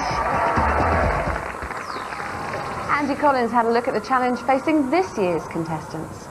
Welcome to our avenue of sunshine. Now here on Techno Games we like to do our bit for global warming, which means our next machines run on light alone. Light, by the way, that uses enough electricity to power the whole of North Wales. Make that the whole of Wales. That's better. Now this is a time challenge, which means the 3 fastest robots will win the medals. So Barry, if you got 50p for the meter, let's begin. Just checking, yes, we're okay. So all set for Bolt, entered by the Hewitt family from Churchdown in Gloucestershire.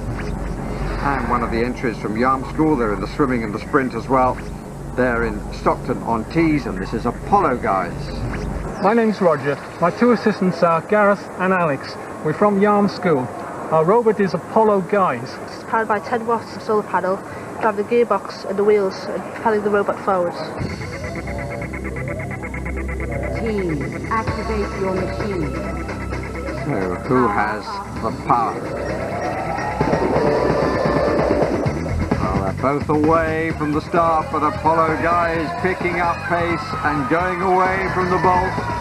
Apollo Guys coming to the finishing line in an astonishing time, 9.75 seconds, absolutely annihilating the world record. Bolt still continues to go, but let me tell you, the previous world record from last year was 2 minutes, 8.50. Bolt struggling to meet the 1 minute clock, the lights will go out, and it fails to finish. Heat 2 is between Goliath Mark II, nearer camera, Heliosonic from Sussex. Hi, we're the team from Avon Derby School in Shropshire. This is my granddad, this is my cousin Rachel, and I'm Michelle. And we took silver last year. We're hoping to do better this year, but there's a lot of good competition. This car has an ingenious electronic switch mechanism which changes the motors from series to parallel wired, which may give them that little competitive edge.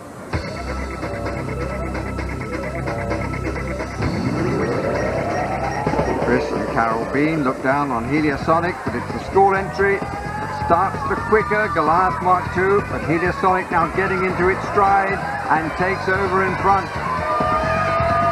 But doesn't get away. Back comes Goliath Mark II. This is an excellent race. The lead changing hands nearly again, but I think Heliosonic's going to make it and does. 18.47. Goliath Mark II 20.06.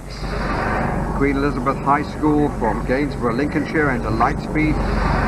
And on the far is Icarus from the King Edward VI Grammar School in Chelmsford. Fingers crossed. On come the lights and away goes Lightspeed. At a pretty good speed, Icarus though struggling at the back. Lightspeed is going to win this very comfortably in a time of 10.07. Icarus in danger of being counted out. Doesn't finish. Final heat near a camera, Mercury from Doncaster, and on the far side, Photon Flyer from Virginia Water in Surrey. Last chance for anyone to beat the world record time of 9.75 set by Apollo Guys. Photon Flyer, the quicker away, but it's not going to be quick enough to take the title, and indeed Mercury is gaining all the time. Might be a close finish here. Mercury inching its way forward and going clear with the finishing line approaching. And a winning time here of 33 seconds. Arguably the best race.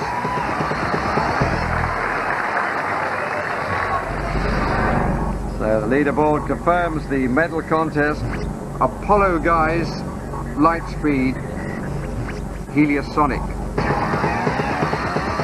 Well, last year this event wasn't very impressive, and that's me being quite nice about it. Well, only one move. Yeah, exactly. This year, a complete turnaround. Everything's changed, and we have a time to beat of 9.75 seconds now, which has been set by Apollo Guys. Why do you think the standards changed so much, Martin? A development time, really. I think a lot of people will have watched last year's Techno Games and said, oh, I can do better than that, and spent a little bit of time. Instead of last year, people sort of, I think, started shortly before the programme, but this year that people have had a whole year to think about it. Thanks, guys. And we'll see who gets what in the medals in the final visit to the Solar Challenge tomorrow. Next up, an event which would have the Daleks quaking 10 times tougher than the stairs. It's the Technogames Assault Course. This is how the competition has been shaping up so far. Trying to address the football before scoring the goal, which it does now. The Mulsanne Monster in search of the football as Bugs Buggy goes through the tiles to finish. Chance to score the goal, which it does. Through the tiles goes Technogames to win in a new world record, 30.5. Cobra all of a spin at the start. And difficulty here. No control at all with the football. Could be here a long time. So Mighty Mouse has lost an ear. Finally attacks the tyres. Finally makes it. Over to Barry for a look at today's quarter-final races, including the pace setter in the heats, Technomoth. Pace setting at the tune of 30.5 seconds, a world record. It's the Pritchard team from Hemel Hempstead in Hertfordshire. We're here with Technomoth. We got through the first round, it's like a Sunday drive. We're now up against Hellbound in the quarterfinals, and we're going to be hell-bent on beating them. Hellbound took 1 minute 50.50. They're from Yelverton in Devon, the Wilkinson family. We are Team Hellbound. We're in the quarterfinals of the assault course. We hope to improve our football skills, which should take us on to the semis.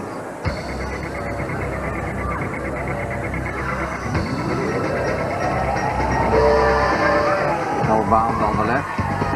Slightly the bigger Technomoth. One false move, but then has found the way through the first obstacle. Straightens up, looks as though it's going to go for the ramp. It is indeed. Up and over, very smoothly done. Hellbound having problems going slowly as Technomoth scores the goal, takes on the tyres. Hellbound with lots to do, and Technomoth through the finishing line, 28.10, new world record. Hellbound yet to score the goal, should do so now, and will take on the tyres. But hits a bit of the wall, the tyres don't want to move, needs a longer run than that. Finally pushed out of the way. Slow finish, comfortable victory for Technomoth. 117.5 for Hellbound. Second quarter-final, and this is Transpower, entered by the Franklin family of Kettering. Well, Transpower's through to the quarter-finals. We're up against Bugs Buggy next, which is a lot faster. But let's hope this tortoise is going to beat the hare again.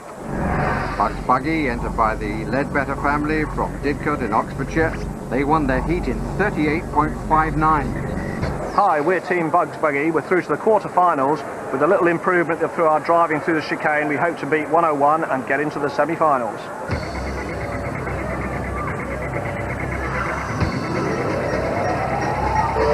Bugs Buggy on the right. Transpower immediately hitting one of the obstacles coming through the chicane. Both having a little bit of a struggle. Bugs Buggy gets it right in the end with the flap of the ear.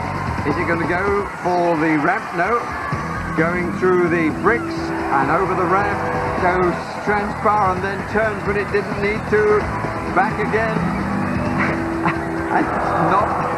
Well, that's got to be a disqualification. It's not the footballer.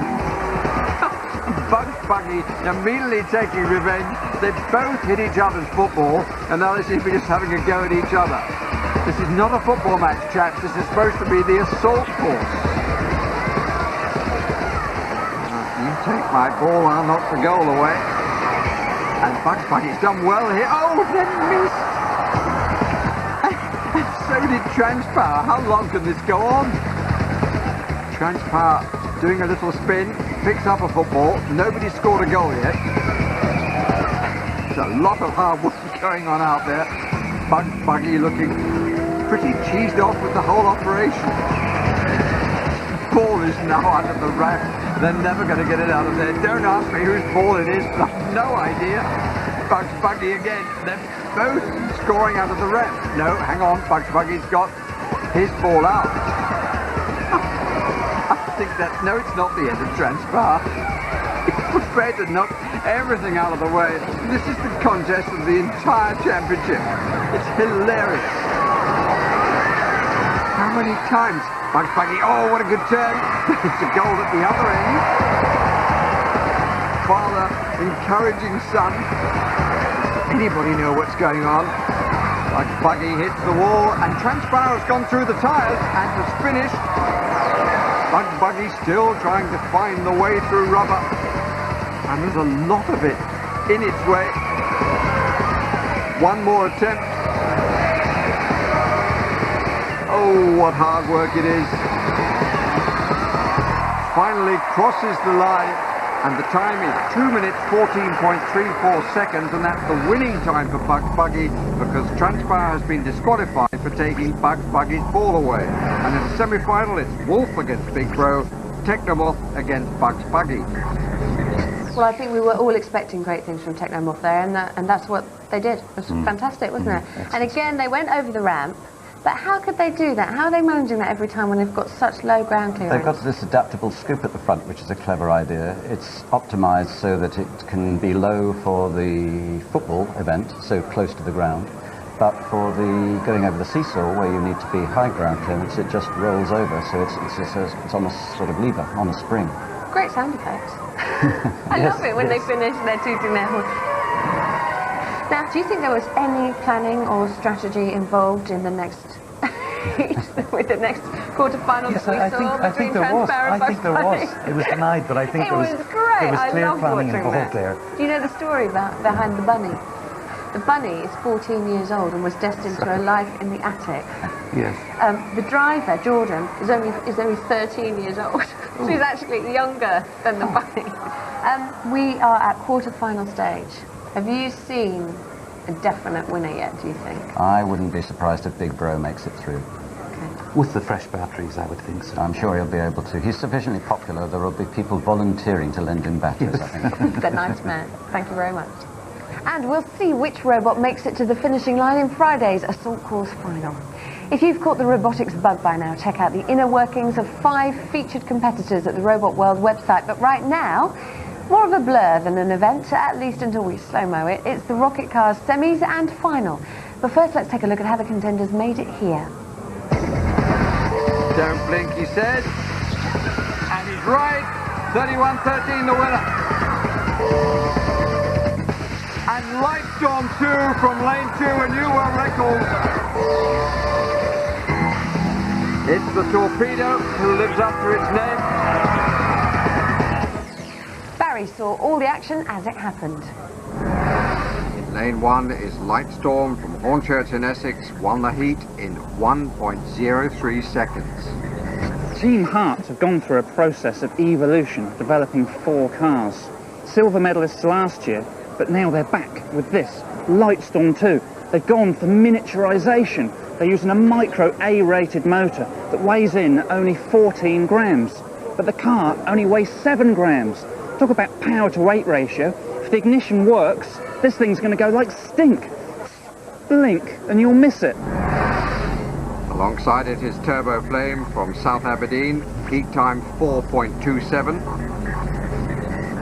In lane 3 is Rapid Rickshaw, heat time 2.43. They come from Charlton in London. And in the outside lane is Bishop Heber Community School Cheshire's entry, Catalyst, at a heat time of 1.98. This is Catalyst 1, a balsa wood construction, but too heavy.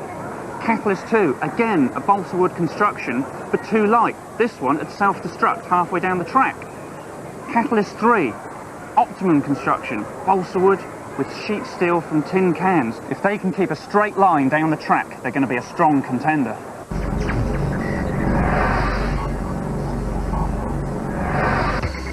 Stand by to compete.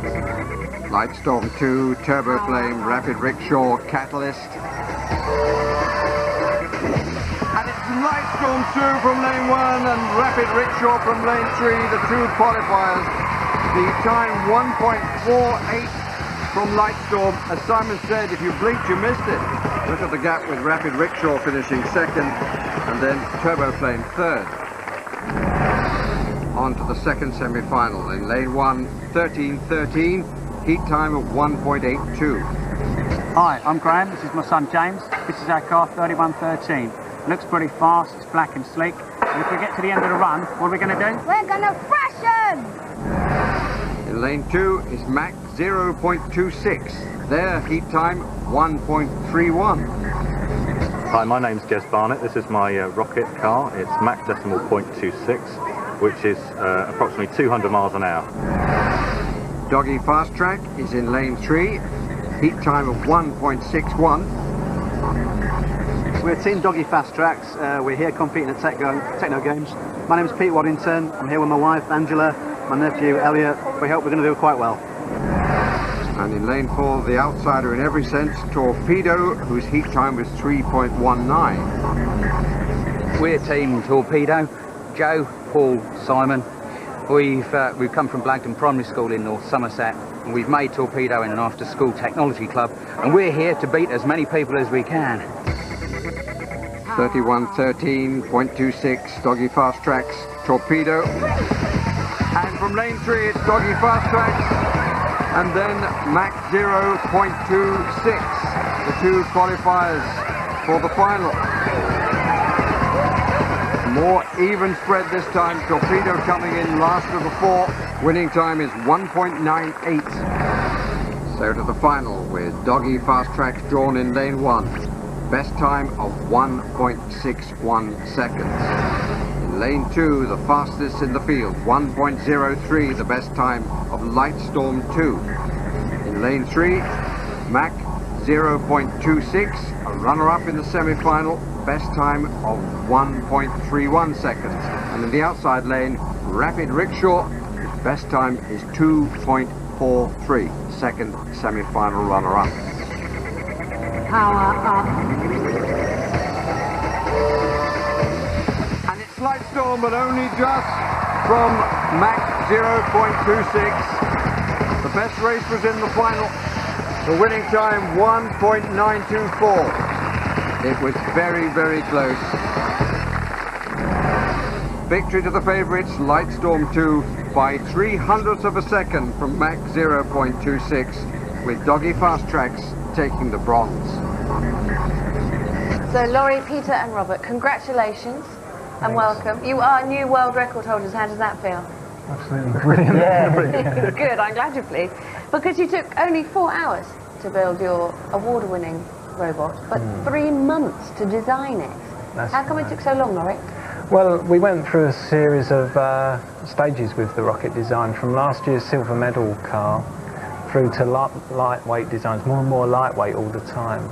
And also I found that by using lighter engines, they'd run the distance required, but because they're lighter engines, they're less propellant in them, the car runs faster. So we ended up to that little thing that Noel's holding. How are you going to celebrate? That's a good question. How are we going to celebrate? The most important of all of the questions I've asked you. Have you worked it out yet? Well, what are you doing tonight? You'll have a rocket in your pocket. Thanks, Noel. Someone had to say. Thank you very much. But right now, anticipation is building around the Technodrome because it's getting close to kick-off in the football final. We'll go live to it in a moment, but first, let's take a look at how the finalists got here. Plus, the playoff for the bronze medal from earlier today. Snowstorm's so determined, he's almost knocking the goal over. It's gone in off Toaster. Picked up by Cat's Whisker. Is it going to go? Yes, it is. Now it's the two against each other again, and it's gone in off Big Bro. Finished finally by Storm Chaser, and Sprocket scores. AAT from High Wycombe and its partner, the Savage Toaster from Milton Keynes, all set for this bronze medal playoff against Big Bro from Brighton and its partner, British Bulldog from Cannock in Staffordshire. Referee's whistle gets us underway. Slight change of mind by the Savage Toaster. Might prove to be costly. This is Big Bro, and the Savage Toaster comes back to rescue the error that was made. Big Bro batting against the Savage Toaster. British Bulldog taking a defensive position. Savage Toaster seeing a lot of the ball. This could be a problem. It's rolling, it's rolling, it's rolling, and it's across the line. And And the early advantage to Big Bro and British Bulldog. Slightly fortuitous goal. AAT and the Savage Toaster having a problem again. Toast popping up. And the goal on that occasion defended well. In comes British Bulldog. What a good challenge that was. Everybody's leaving the ball. AAT has found it. Then leaves it. Then has a go at it. Control not all that it might be. But that's the Savage Toaster. AAT lets the ball run ahead of it. Trying to turn on it. And they're all making a bit of a mess of it. Oh, crossed the line with British Bulldog. Managing to cover the goal line eventually. AAT gets it in this time though, past British Bulldog. 1-1. Beaten at the near post, British Bulldog. A little bit of a delay because of an injury to Big Bro, and I think it might be out of the contest. So it's 2 playing 1. British Bulldog against the Savage Toaster and AAT. It asks a lot. And AAT can't supply the finishing touch. But eventually the two of them, the Savage Toaster and AAT, get the ball over the line for the 2-1 lead. And it's going to be 3. Savage Toaster the scorer. The numerical advantage. Counting a lot. What an excellent challenge that was though. Absolute cruncher. I'm not sure it was legal, but it was effective. And British Bulldog may get a consolation goal here. 3-2. And the final whistle goes. And obviously the withdrawal of Big Bro, absolutely crucial. But the victory goes to AAT and the Savage Toaster over Big Bro and British Bulldog by 3 goals to 2. So bronze goes to the AAT Savage Toaster duo. But after the appetizer, the main course, the final. Andy Collins is down on the touchline. Andy, these two teams have scored a total of 23 goals in their last 2 games, so we must be looking at a high-scoring final. I think you're right, Philippa. I think this is going to be goals galore in this final. Now, to my left, I got this team over here who work so well as a team, and that is the secret of the football event. Is that something you've really worked on? Yeah, our 2 robots, Storm Chaser and Sprocket, they're really well matched. They're both forward drive robots, they're both good at scoring goals, and we work as a team. We pass the ball to each other. When one's attacking, the other's defending. What are you going to do in the final? You're going to try and shut him out of the game? If they start getting rough, we'll start getting rough. Oh, so we can have a bit of argy-bargy in the final. Lovely. Let's go over to this team. Please tell me that you've worked on your defending skills. We haven't got the speed of these guys. We're trying our best. We're still going, so we're quite pleased. Right, and you are, of course, the leading centre forward. You're getting in there, you're getting stuck in. Yep. You feeling confident about taking on this team? Yeah, no problem. We've got the lucky tails as well. They've got lucky tails, we've got the team dance. I warn you now, these teams like to mix it as well, you know, they're not scared to get stuck in. Well, you know, bring it on. Bring it on. Well, he said it, so it's time to bring it on the final. Let's find out which one will be winning the gold medal. We should know in about 3 minutes' time. Thank you very much, Andy. Well, let's hope they sort themselves out, because we're going straight over to your match commentator. Who else but Mr. Barry Davis? I think Sprocket and Storm Chaser have together formed the best team on the run to the final. Good tactical awareness, good team play. Cat's Whiskers and Snowstorm go in as the outsiders. Sometimes the outsiders win cup finals.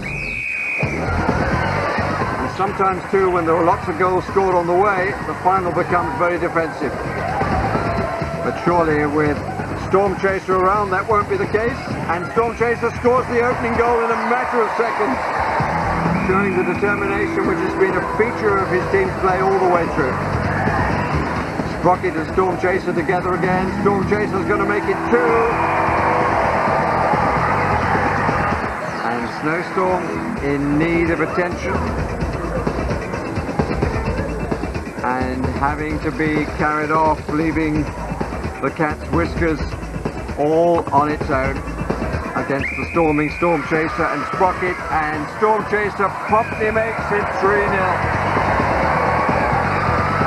Very tough, very simple goal.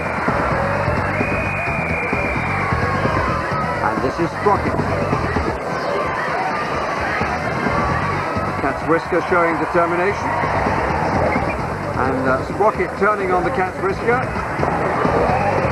And the referee doesn't like that. No attempt to play the ball, and a yellow card is shown to Sprocket. Free kick taken by the Cat's Whiskers. Tries to drive all the way through. And getting a lot of support from the neutrals. But away eventually comes Sprocket. Has to go back to collect. But the final rather spoiled by the fact that it's not an even contest of 2 against 2. And an own goal by Cat Whiskers. Well, that's very hard. Nothing he could do to save it. And here's Storm Chaser again. And it's 5-0. Cat's Whiskers trying to find the happy mixture between covering its goal and showing some powers of attacking. Is anybody going to knock this one in? I don't think anybody is. The Cat's Whiskers getting it sorted out. Oh, and Sprocket misses it. Storm Chaser misses it. Extraordinary. And it might now be at the other end. Sprocket hitting his own man. An untidy final comes to an end with a 5-0 victory for Storm Chaser and Sprocket. Obviously the injury spoiled the final, but it's been a fascinating tournament, and I think maybe Storm Chaser and Sprocket were anyway the best team around. What a fantastic bottling event. Remember, if you think you can do any better, get building those robots. And you never know, next games, you could be up here on the podium picking up a medal. Let's give out the medals now. First of all, picking up the bronze, using a combination of pace and strength. It is, of course, the AAT and the Toaster team. There you are. Bronze for you. Well done, guys. Well done. Next up, silver medal time. Using combination of a superb striker and a okay defence, right? It is Cat Whiskers and it is Snowstorm. Come on, guys. There's your silvers. Well done. Well done. Next time. Next time. And picking up the gold medal, using a combination of agility, strength, and most importantly of all, working as a team. It gives me the greatest pleasure to pick up these gold medals and give it to Sprocket and Storm Chaser! Well done. So that was the final. My question to you is, did the best technology win? No, it's sad, isn't it, that the 2 top robots failed. Very, very, very disappointing. And Storm Chaser chased Snowstorm out of the race. Why do you think they were out? What was it? They seem to have broken the gear or something. It was something very serious. What I don't understand is why the ref didn't step in at that point. When you kill an opponent, it's usually considered to be a foul, I think. Yeah, absolutely. There was a yellow card shown, but that was about it. That was towards the end. A bit late. Cat's Whiskers, I thought they did quite well actually on their own. They did absolutely brilliantly on their own, I think. But we have our 2 winners, and they've been stars all the way through. What do you put it down to? As I've said all the way through, the flappy thing is very important, and I was right, because Storm Chasers scored more goals than anyone, and it's not down to power. It's down to the flappy thing. You see, we don't have these experts in here for nothing. Thank you very much. Thank you. And remember, every day you can help choose the People's Robot of the Day by voting online at the Robot World website. Here are the robots you can pick from today's competition. Spike. It wasn't a finisher in last Thursday's lightweight sprint, but it still went down a storm with the Technogames technicians. Bumblebot, a real challenge to scuttle in the lightweight sprint before it pulled up just short of the line. Was it radio failure or sabotage? Coming up tomorrow, the long jump final, the tug of war final, the solar challenge final and the lightweight sprint final. Plus all the action from the decisive heats in the swimming and the heavy sprint. Now tell me that doesn't sound like fun. But that's it from a day when the rocket car champions proved that when it comes to robot evolution, persistence pays off. After 2 silver medals in 2 successive years, Lightstorm, having already set a new world record of 1.03 seconds, finally took that elusive gold. See you tomorrow, and I'd just like to assure viewers that no robots were harmed during the filming of this programme. Good night from the Technogames. If you'd like details of how to take part in Technogames 2003, call 08700 100 678 for an application pack, or if you have a text phone, dial 08000 15 33 50.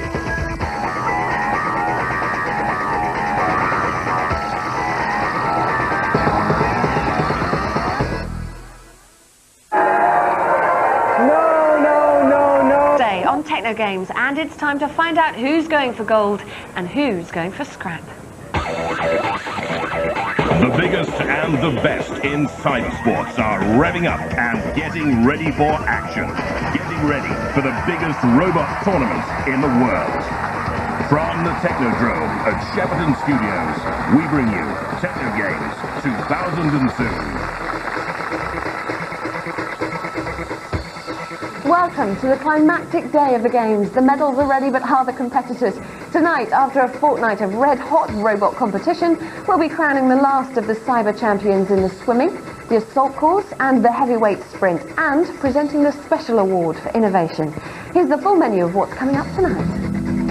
We've got the finals of the rather odd rocket car, the thrilling race for gold, silver and bronze in the swimming final, more egg-lofting exploits, and at last the final race-offs in the heavyweight sprint, as well as the assault course. And for the final time this year, on hand to give us their in-depth analysis are our resident experts, Professor Noel Sharkey of Sheffield University and Director of the Creative Robotics Unit at Magna, and Professor Martin Smith of the University of Central England. But before the main course, we've got an exhibition event which is really more wacky races than techno games, the funny cars. Barry was there as the fun started. The first car is Rock Rover, entered by the John Keeble Primary School in Basingstoke. Meet a head teacher with a hobby. Hi, I'm Matt and this is Rock Rover, and I'm entering the funny car event with this vehicle. It's rocket powered and it's been unkindly described as being modelled on Postman Pat's van, but I'm telling you this is going to be the fastest first class delivery you've ever seen.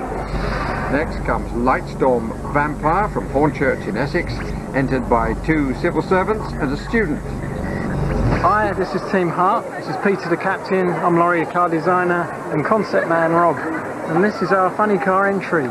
It's based on a famous film, you might recognise it, and it's also got a very famous little driver there. Hopefully you stay on.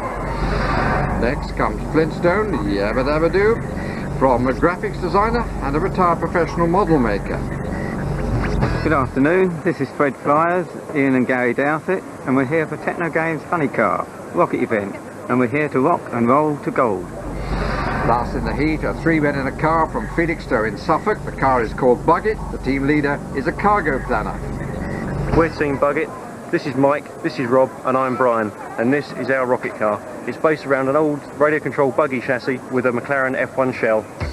Stand by to compete. 2 teams to qualify for the final from the 4. And it's Rock Rover and Flintstone in that order. Rock Rover living up to the comments beforehand, certainly a first-class delivery. Flintstone coming in second. Heat 2, and from the left-hand lane will come Rocket Rat from Tadley in Hampshire, entered by a telecoms engineer. Hi, my name's Rob O'Brien, I'm Captain of the Team Rodent team. This is Rocket Rat. He was designed to be the fastest rodent on 4 wheels. The only trouble is I think the flameproof material's not that flameproof, so I'm a bit worried that it might catch fire. Next, the first of 2 school entries. This one is from Charters Ancaster College in Bexhill-on-Sea, Speedy Gonzalez. Hello, I'm Roslyn. This is Jessica and this is Mr. Collins. This is our robot, Speedy Gonzalez. The shell is made of paper mache. The head is a sock filled with newspaper. The snail is wooden and stuck to the top. This is a rocket motor and we hope to do very well. Looking rather more like a racing car is Supercar, entered by a family team from Leatherhead in Surrey. I'm Trevor, this is my brother Robin, and this is my dad Jeff. This is our rocket car, Supercar. It's powered by a rocket motor capable of delivering 10 newtons of thrust. And England expects from the final entry from the Admiral Lord Nelson School, Portsmouth in Hampshire, Eurotruck. This is Joe, this is Dan, I'm Mr. Stubbs. We are Team Eurotruck from Admiral Lord Nelson School in Portsmouth. We are the undisputable heavyweights of this division. Stand by to compete. From the left, Rocket Rat, Speedy Gonzales, Supercar, Eurotruck. And it's Supercar away first, chased by Rocket Rat. Those are the two qualifiers. In comes Speedy Gonzales. And great deal of smoke around the place, and Eurotruck would appear to have blown up. Didn't finish. Qualifiers clear from the start, Supercar and Rocket Rat. So to the final with Flintstone, runner-up in the first heat, which was won by Rock Rover, a bit quicker than Postman Platt. Then the Supercar from Surrey, winner of the second heat, and Rocket Rat, who has yet to set fire to itself. Stand by to compete. Power up. Two heat winners from the centre lanes.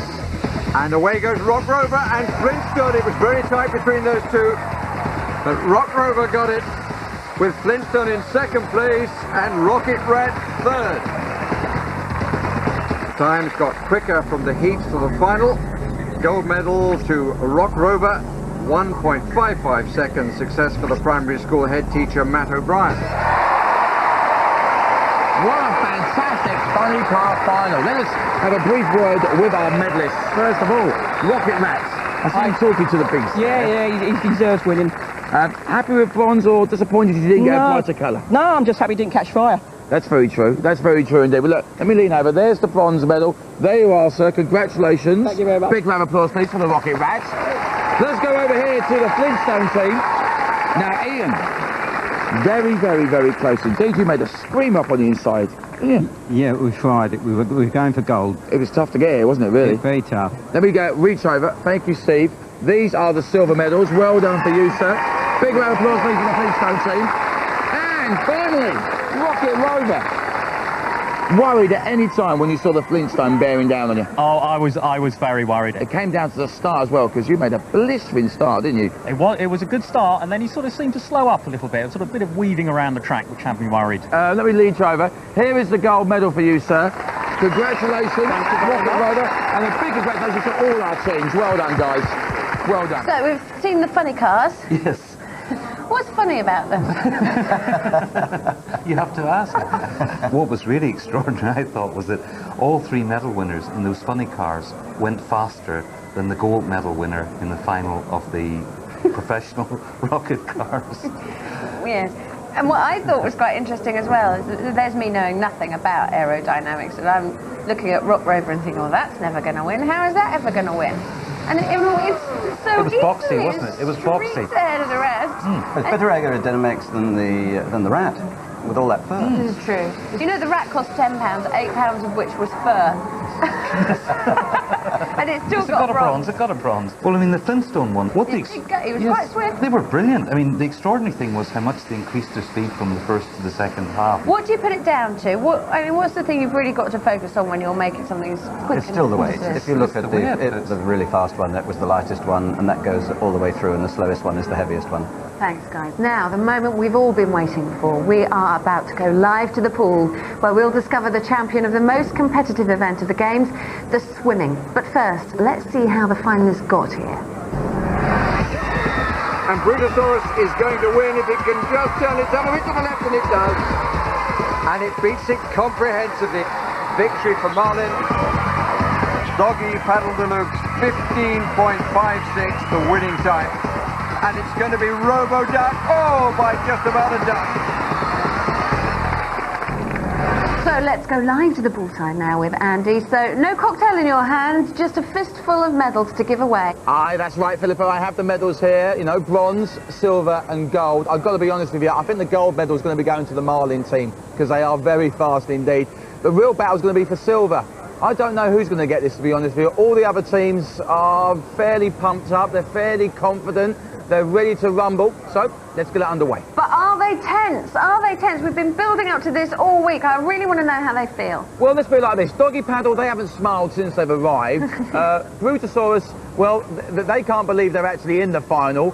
And Robo Duck, for some strange reason, they're singing to themselves, which is always quite worrying when you're down here with them. But they're ready to go. Well, I've got to be honest with you, I think the gold medal's going to go with the Marlin team. Yeah, but this is Technogames. Anything can happen. Thanks very much, Andy. Now let's go over to Barry Davis, who'll talk us through the big race. From the right-hand lane comes Roboduck, the Davis family from Ingatestone in Essex. I'm here with Roboduck in the pits. Now, this is a good machine. We've got a double motor system, we've got twin speed controllers. This thing's designed for reliability. We've got a simple crank motion here. Somebody lost part of their bicycle building this thing. Nice flipper motion. Now, the good thing about this is the flippers are beneath the water line, so there's going to be no loss of propulsion. I've got a feeling this machine's going to do well. Here is Doggy Paddle Deluxe, entered by the Hales family from Eastbourne in Sussex. Hello, we are the Doggy Paddle Deluxe team. This is my dad, Stephen, and my brother, Joshua. And this is our robot, the Doggy Paddle Deluxe. Thank you, Samuel.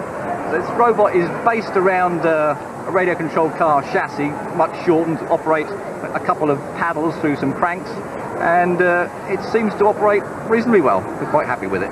Now the favourite, Marlin, entered by 3 generations of the Williams family from Warwick. We're Team Marlin. This is Alex, Jan, my name's Derek. Our robot is powered by a windscreen wiper motor, which drives these 2 fins at the back here. This also does the steering, and we're hoping to do really well. We may maybe even win, you never know. And the one that looks so different from the rest, Brutosaurus, the entry of Bruton School for Girls in Somerset. I'm Kirsty Duncan, and these are my teammates, Laura Ransom and Mr. Christopher. We're from Bruton School for Girls, and this is our robot, Brutosaurus. Brutosaurus is battery powered and is connected to 2 windscreen wiper motors. It's ugly as hell, but we're going to win anyway. We shall see. Activate your machine.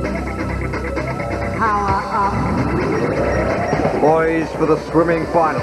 So many entered. Who's going to win in the end? It's going to be Marlin coming from lane 2. Brutosaurus chasing Marlin home. Not quite so quick as it was in the quarter-final, Marlin, but it's going to win. Brutosaurus might well get second place.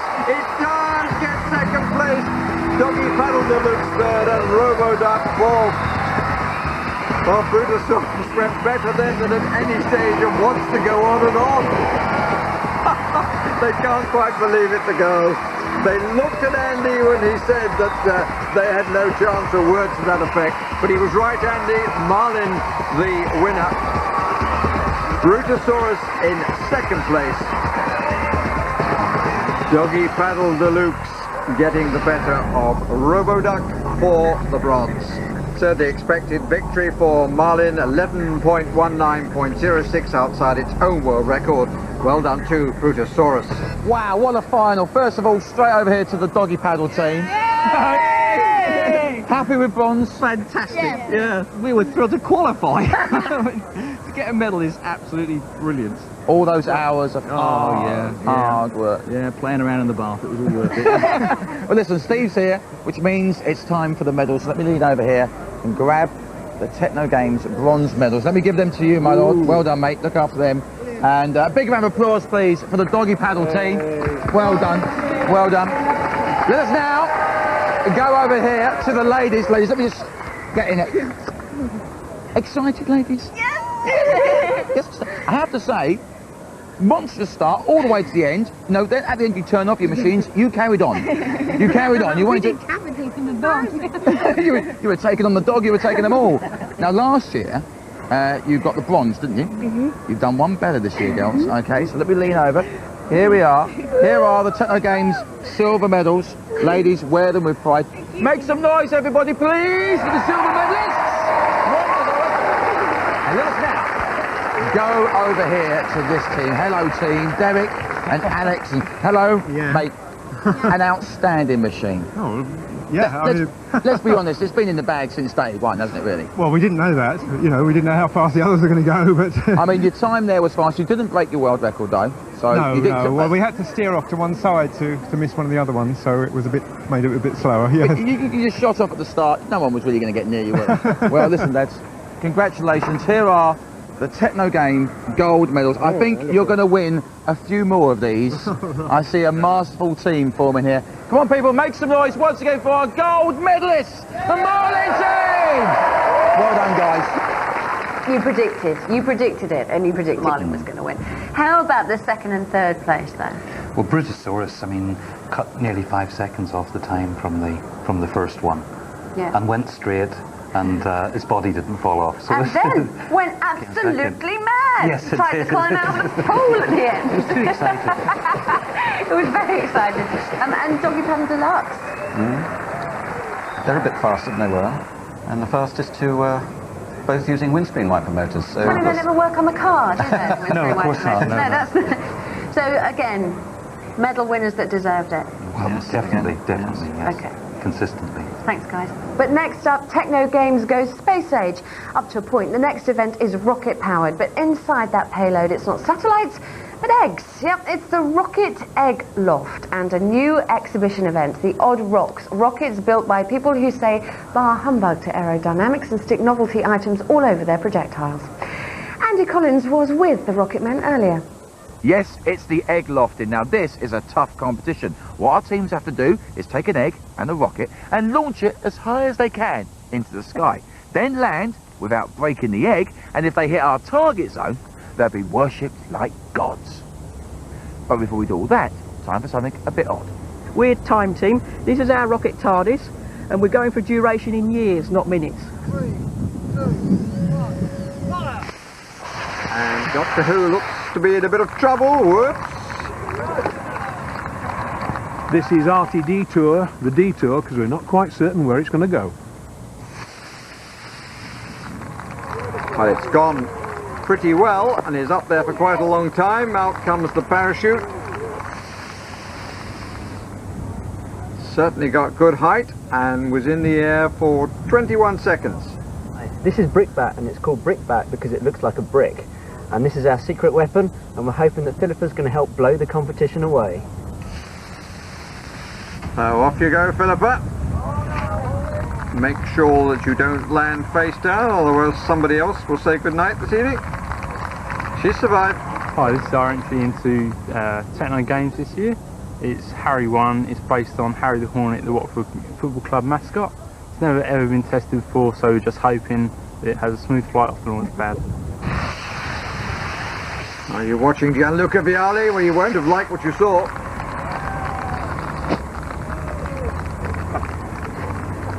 I think it's a bit top heavy, to be honest. Very heavy head for a Hornet. Bit of a disaster. Hi, this is our entry into the Odd Rock competition. This is Octagon, Octopus Rocket. Try to come up with something really unstable looking. We want to see how she performs in these conditions today. That's a contender. Good height.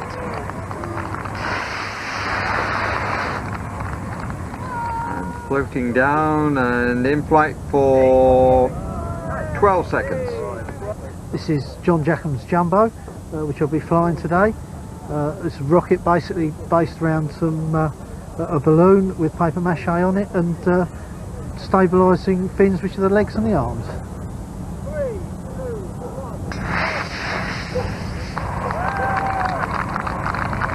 Not up for too long. And after all that, with points awarded for design, flight difficulty and flight duration, the gold medal goes to Art Detour. No, it's not time for breakfast, it's time for measuring the eggs and then marking them for the egg loft competition.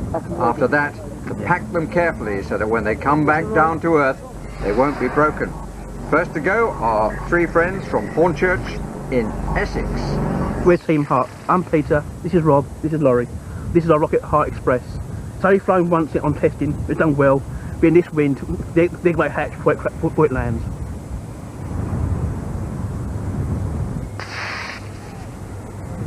It's a good launch into a clear blue sky. Out comes the yellow parachute. Certainly got good height. Quite a long time in the air, 52 seconds. Now the entry by Technogames.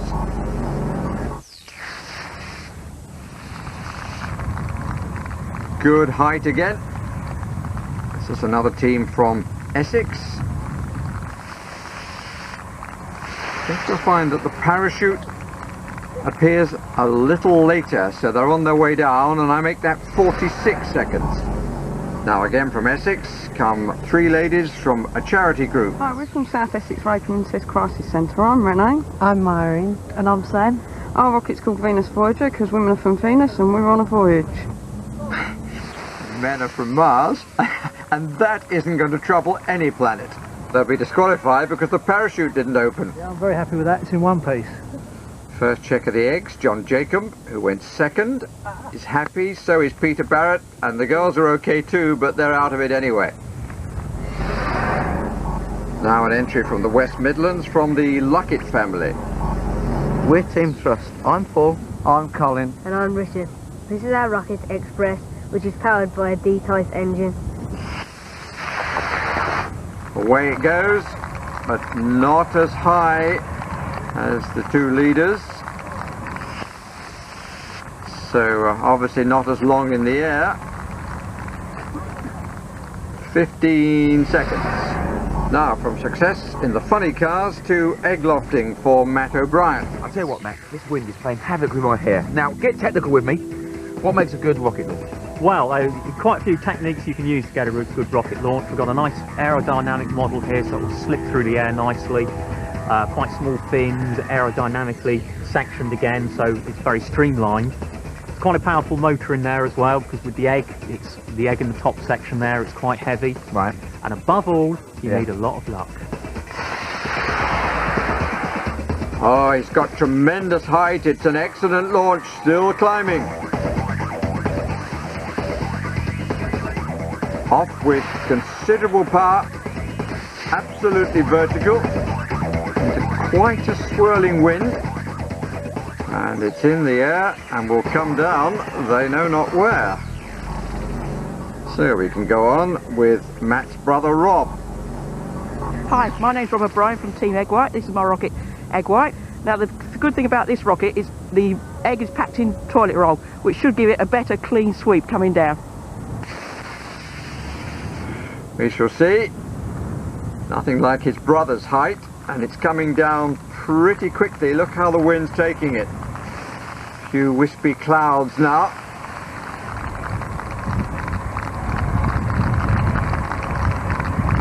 And it comes down only about 25 seconds in the air. Next rocket on the launch pad and being blown by the wind, it's Extravaganza. I'm Robin, this is my brother Trevor and my dad Jeff. We're Team Seabrook and we're here with our rocket, Courier. We're here to win gold medal, nothing else. That's confidence for you. But I'm afraid it won't be the gold medal because that's not high enough, but the parachute has worked. It was a good launch, but it needed to climb a deal further. 36 seconds. This is Little Red Booster 2. Last to go but one. Oh, that's a good launch. That's got a good height, and there's a competitor here for Matt O'Brien. And to end this Eggloft Grand Prix, here is Executor. Hi, I'm Pete Waddington. This is my wife Angela and my nephew Elliot Norton. This is our rocket, the Executor, and we fancy our chances. Last to launch. Oh no, their chances are going downhill very quickly. No parachute. Yes, very late in the day, but only up there for under 10 seconds. It really swirled off the launch pad. An important check from Mel Sharp. Little Red Booster was in the air for 1 minute 44 and the egg is intact. And Peter Waddington also intact. Bigger shoot. Problem for the Seabrooks, that's well scrambled. Just see those isn't cracked. Nope, that's fine. What about Rob O'Brien? Didn't go too far, but his egg remained intact. As for his brother Matt, he went a long way. Well, the model was in the air for quite a long time. It flew way out of the airfield. I've had to drive over to the next village, and then I went for a 2-mile cross-country run using a page from my road atlas for navigation, but I did find the model. Now the question is, is the egg intact? That is actually intact after all of that flight. Oh, that's wonderful. It's the second gold medal in egg lofting. It was a lot harder this time round, some very good competition, but I'm really pleased. Bronze medals to Peter Barrett and Heart Express. The silver to Little Red Booster and the Sharp team.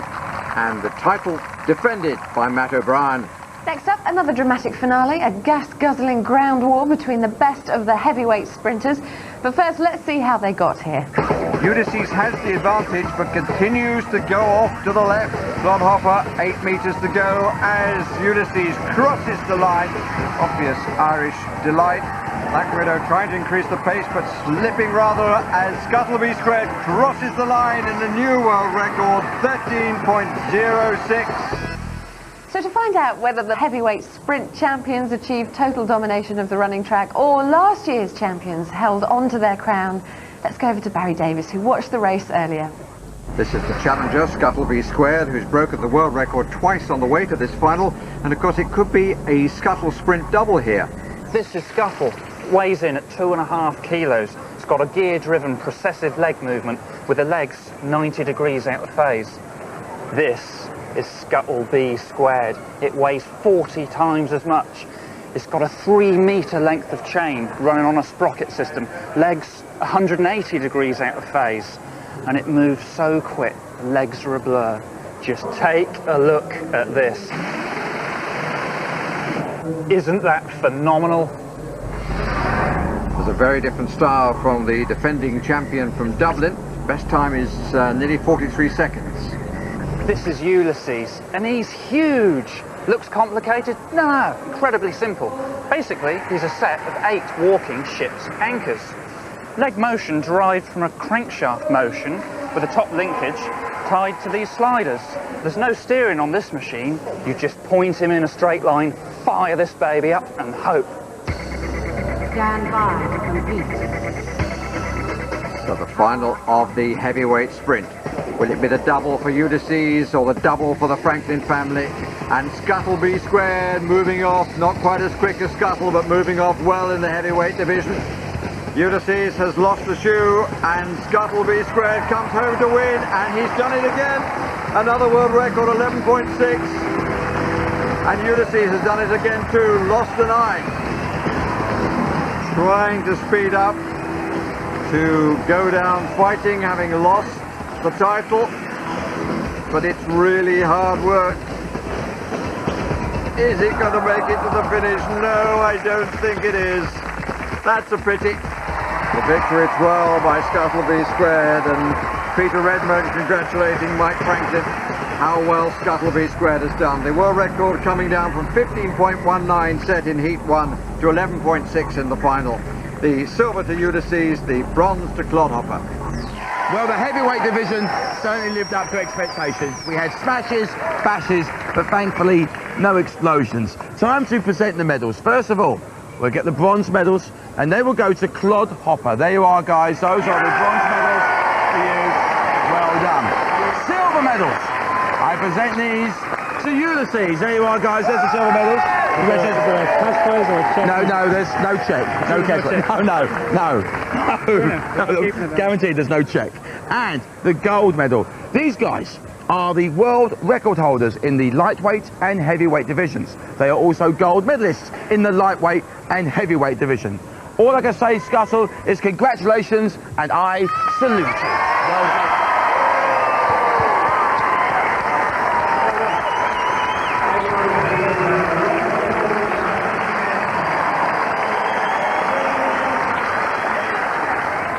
Well, everyone felt sorry for Ulysses there, didn't they? Yes. We all, at first it lost an eye and then it just stopped. Did it run out of petrol, do you think? I think it might have done.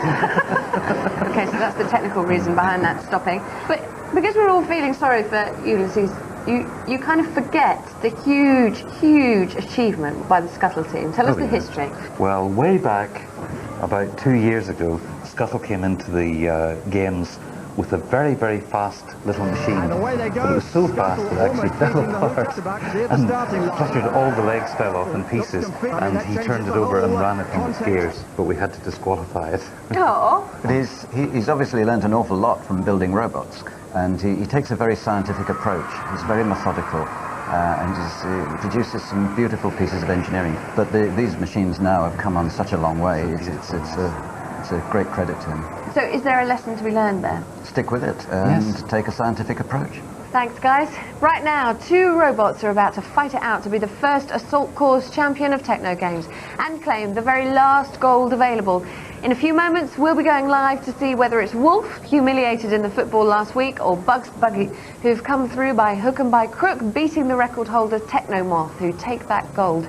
But first, let's take a look at how those teams got there and who won the bronze medal in the playoff earlier. But the goal is scored. Technomoth with a lot of ground to make up. Through the tyres. And the outsiders made it to the final. And Wolf having a few problems. Comes there to hit the target with the football. Big Bro has missed the goal, so there'll be penalty points there. Reaching the finishing line first, but the penalty points will give victory to Wolf. So our last look at the robot, which has appeared in more events than any other during these Techno Games. It's Big Bro. Ian Watts of Team Big Bro with Big Bro.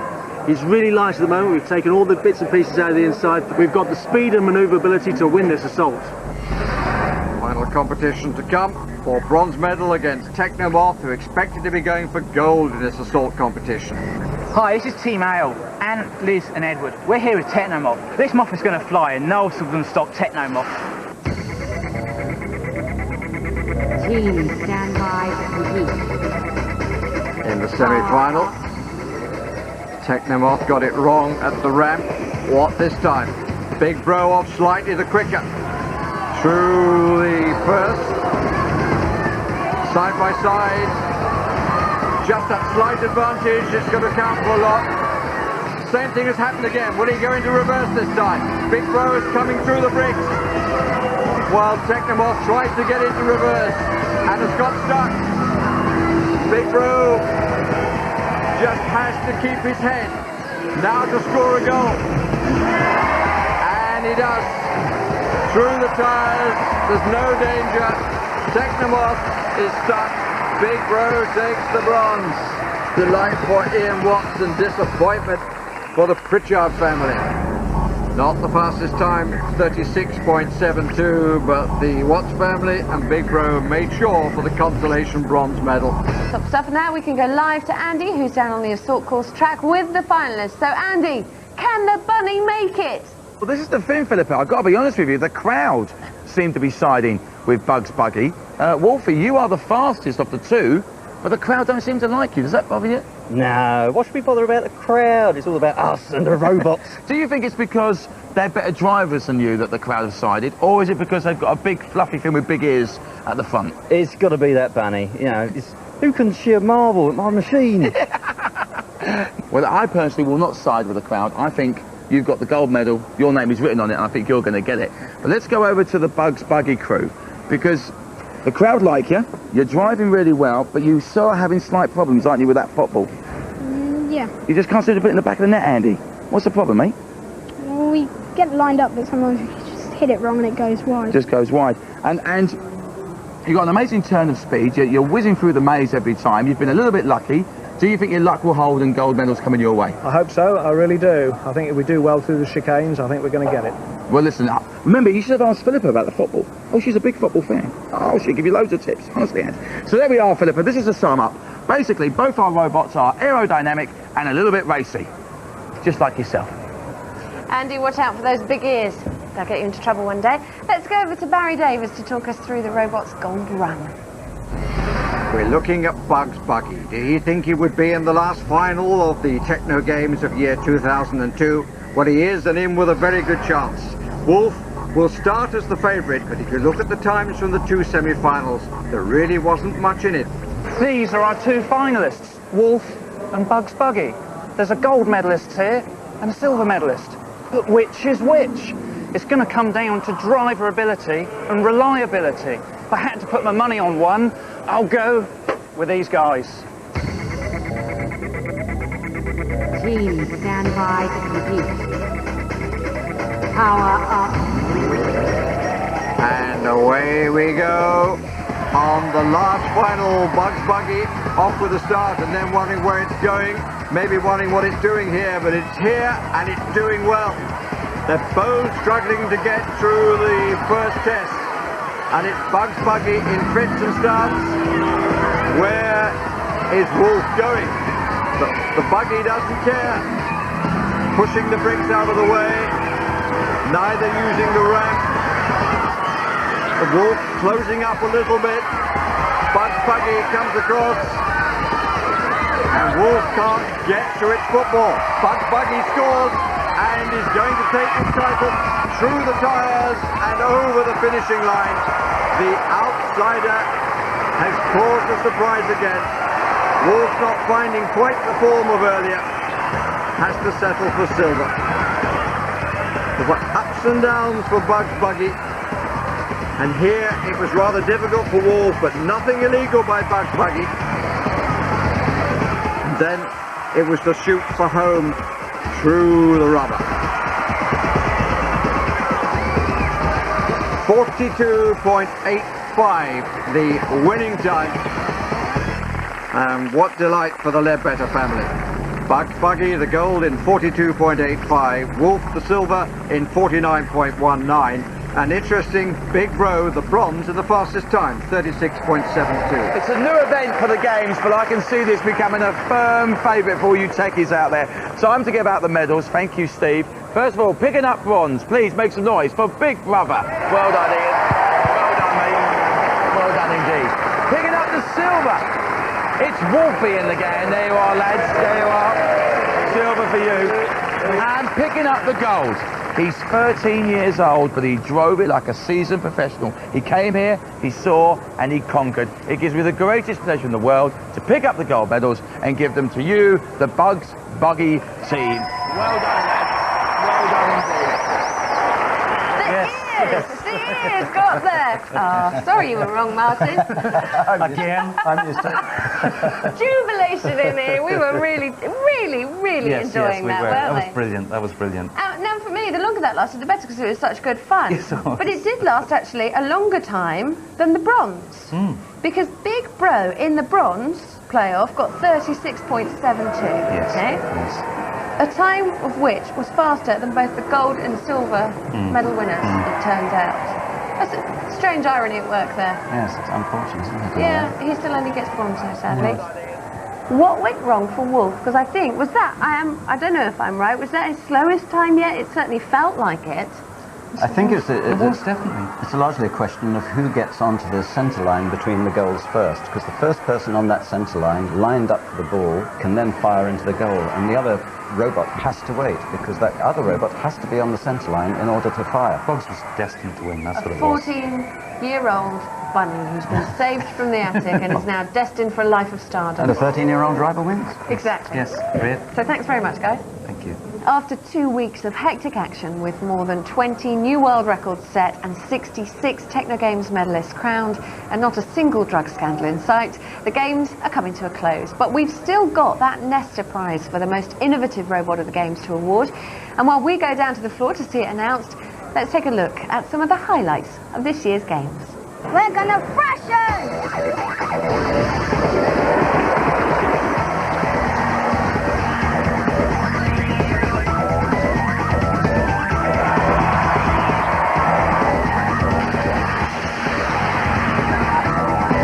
What a flying heat that was.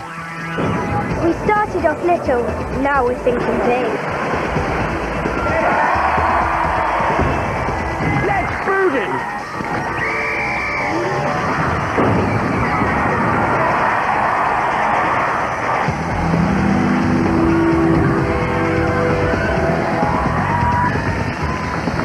This is our Mike's Mouse Mini, which stands for Mighty Intelligent Maze Investigator.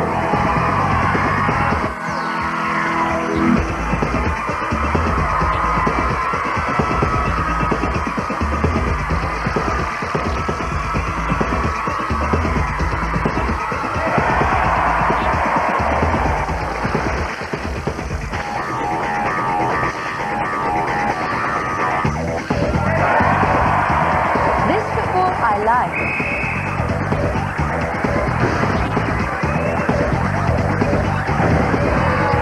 they start getting rough, we'll start getting rough. Oh.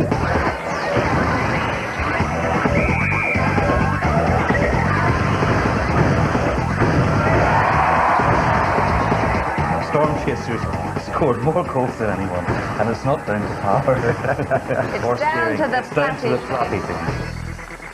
And out of that little lot, there were 6 special awards to give away to Technogames star performers. Our first award was given for sportsmanship. The ever-popular Stumo gold medalists from Brighton, the Big Bro team, Ian, Ellie and Joe Watts. The award for the most animal-like category was scooped by the amazing insect-like Bumblebot, built by the staff and pupils of the Highfield School from Matlock in Derbyshire. High Climber 2 just blows me away. This is just, I'm speechless. And leaving Simon speechless in the best engineering category were the staff and pupils of Highfield School. Again, it was natural rope climber Sisters of Murphy who picked up the prize for best designed robot of Technogames for the Gore family from Blackrod in Lancashire. Looney cycle. You may have noticed these propellers, they produce the lateral thrust needed to steer the thing. Isn't that beautifully simple? Simple but effective. The most original concept award went to Bolton School in Manchester. Stop laughing. And finally, the award for the best performance of the games went to the record-breaking Quickie in the Solar Challenge event built by Alan Robinson from York. Well, all through the competition, you've been voting on our Robot World website for the People's Choice Award. So now's the time to find out which robot was your favourite. And so the most popular robot of Technogames, as decided by you, the viewers, was Whiz Bang, the speedy cycling gold medalist, now the viewers' choice as well. So that's the People's Champ. Now it's time to reveal who our experts have chosen for the Nesta, the National Endowment for Science, Technology and the Arts Award for Robotic Innovation. And here, specially from Nesta to present the award, is Dr. Kathy Sykes. Hi, Kathy. Hi. Well, it is an award for innovation, and we've seen some amazingly innovative robots, and I think everybody said it's been the best Technogames ever. But for all those winning robots, there are still the losers. And there are some amazing robots that haven't won. And I just want to say to you all, get into your schools, get into your local science centres or even science festivals and show the world your robots, because you can just inspire the next generation, even if you didn't win. So, on to the prize. Yeah. The winners are, I would like to welcome on stage the Jack Flash team. Please come in. Well done. Well done. Well done. And to Paul Bedard, Tom Bedard and Izzy, and also Rebecca. And your prize is to go to the world's biggest robotics fair in Switzerland next May in Geneva. So that's an expensive paid trip. There you go. Thank you so much. Thank you so much. For your beautiful swimming fish. It's wonderfully said. Amazing. Are you shocked? You didn't know what that prize was, did you? Elated and shocked. Had a fantastic time. Team Flash.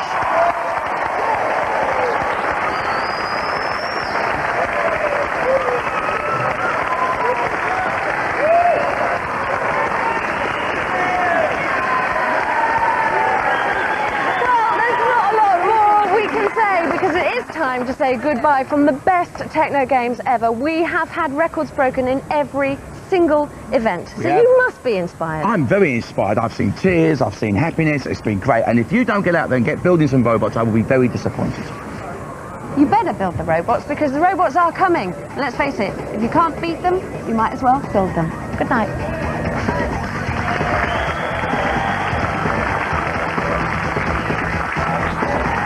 If you'd like details of how to take part in Technogames 2003, call 08700 100 678 for an application pack. Or if you have a text phone, dial 08000 15 33 50.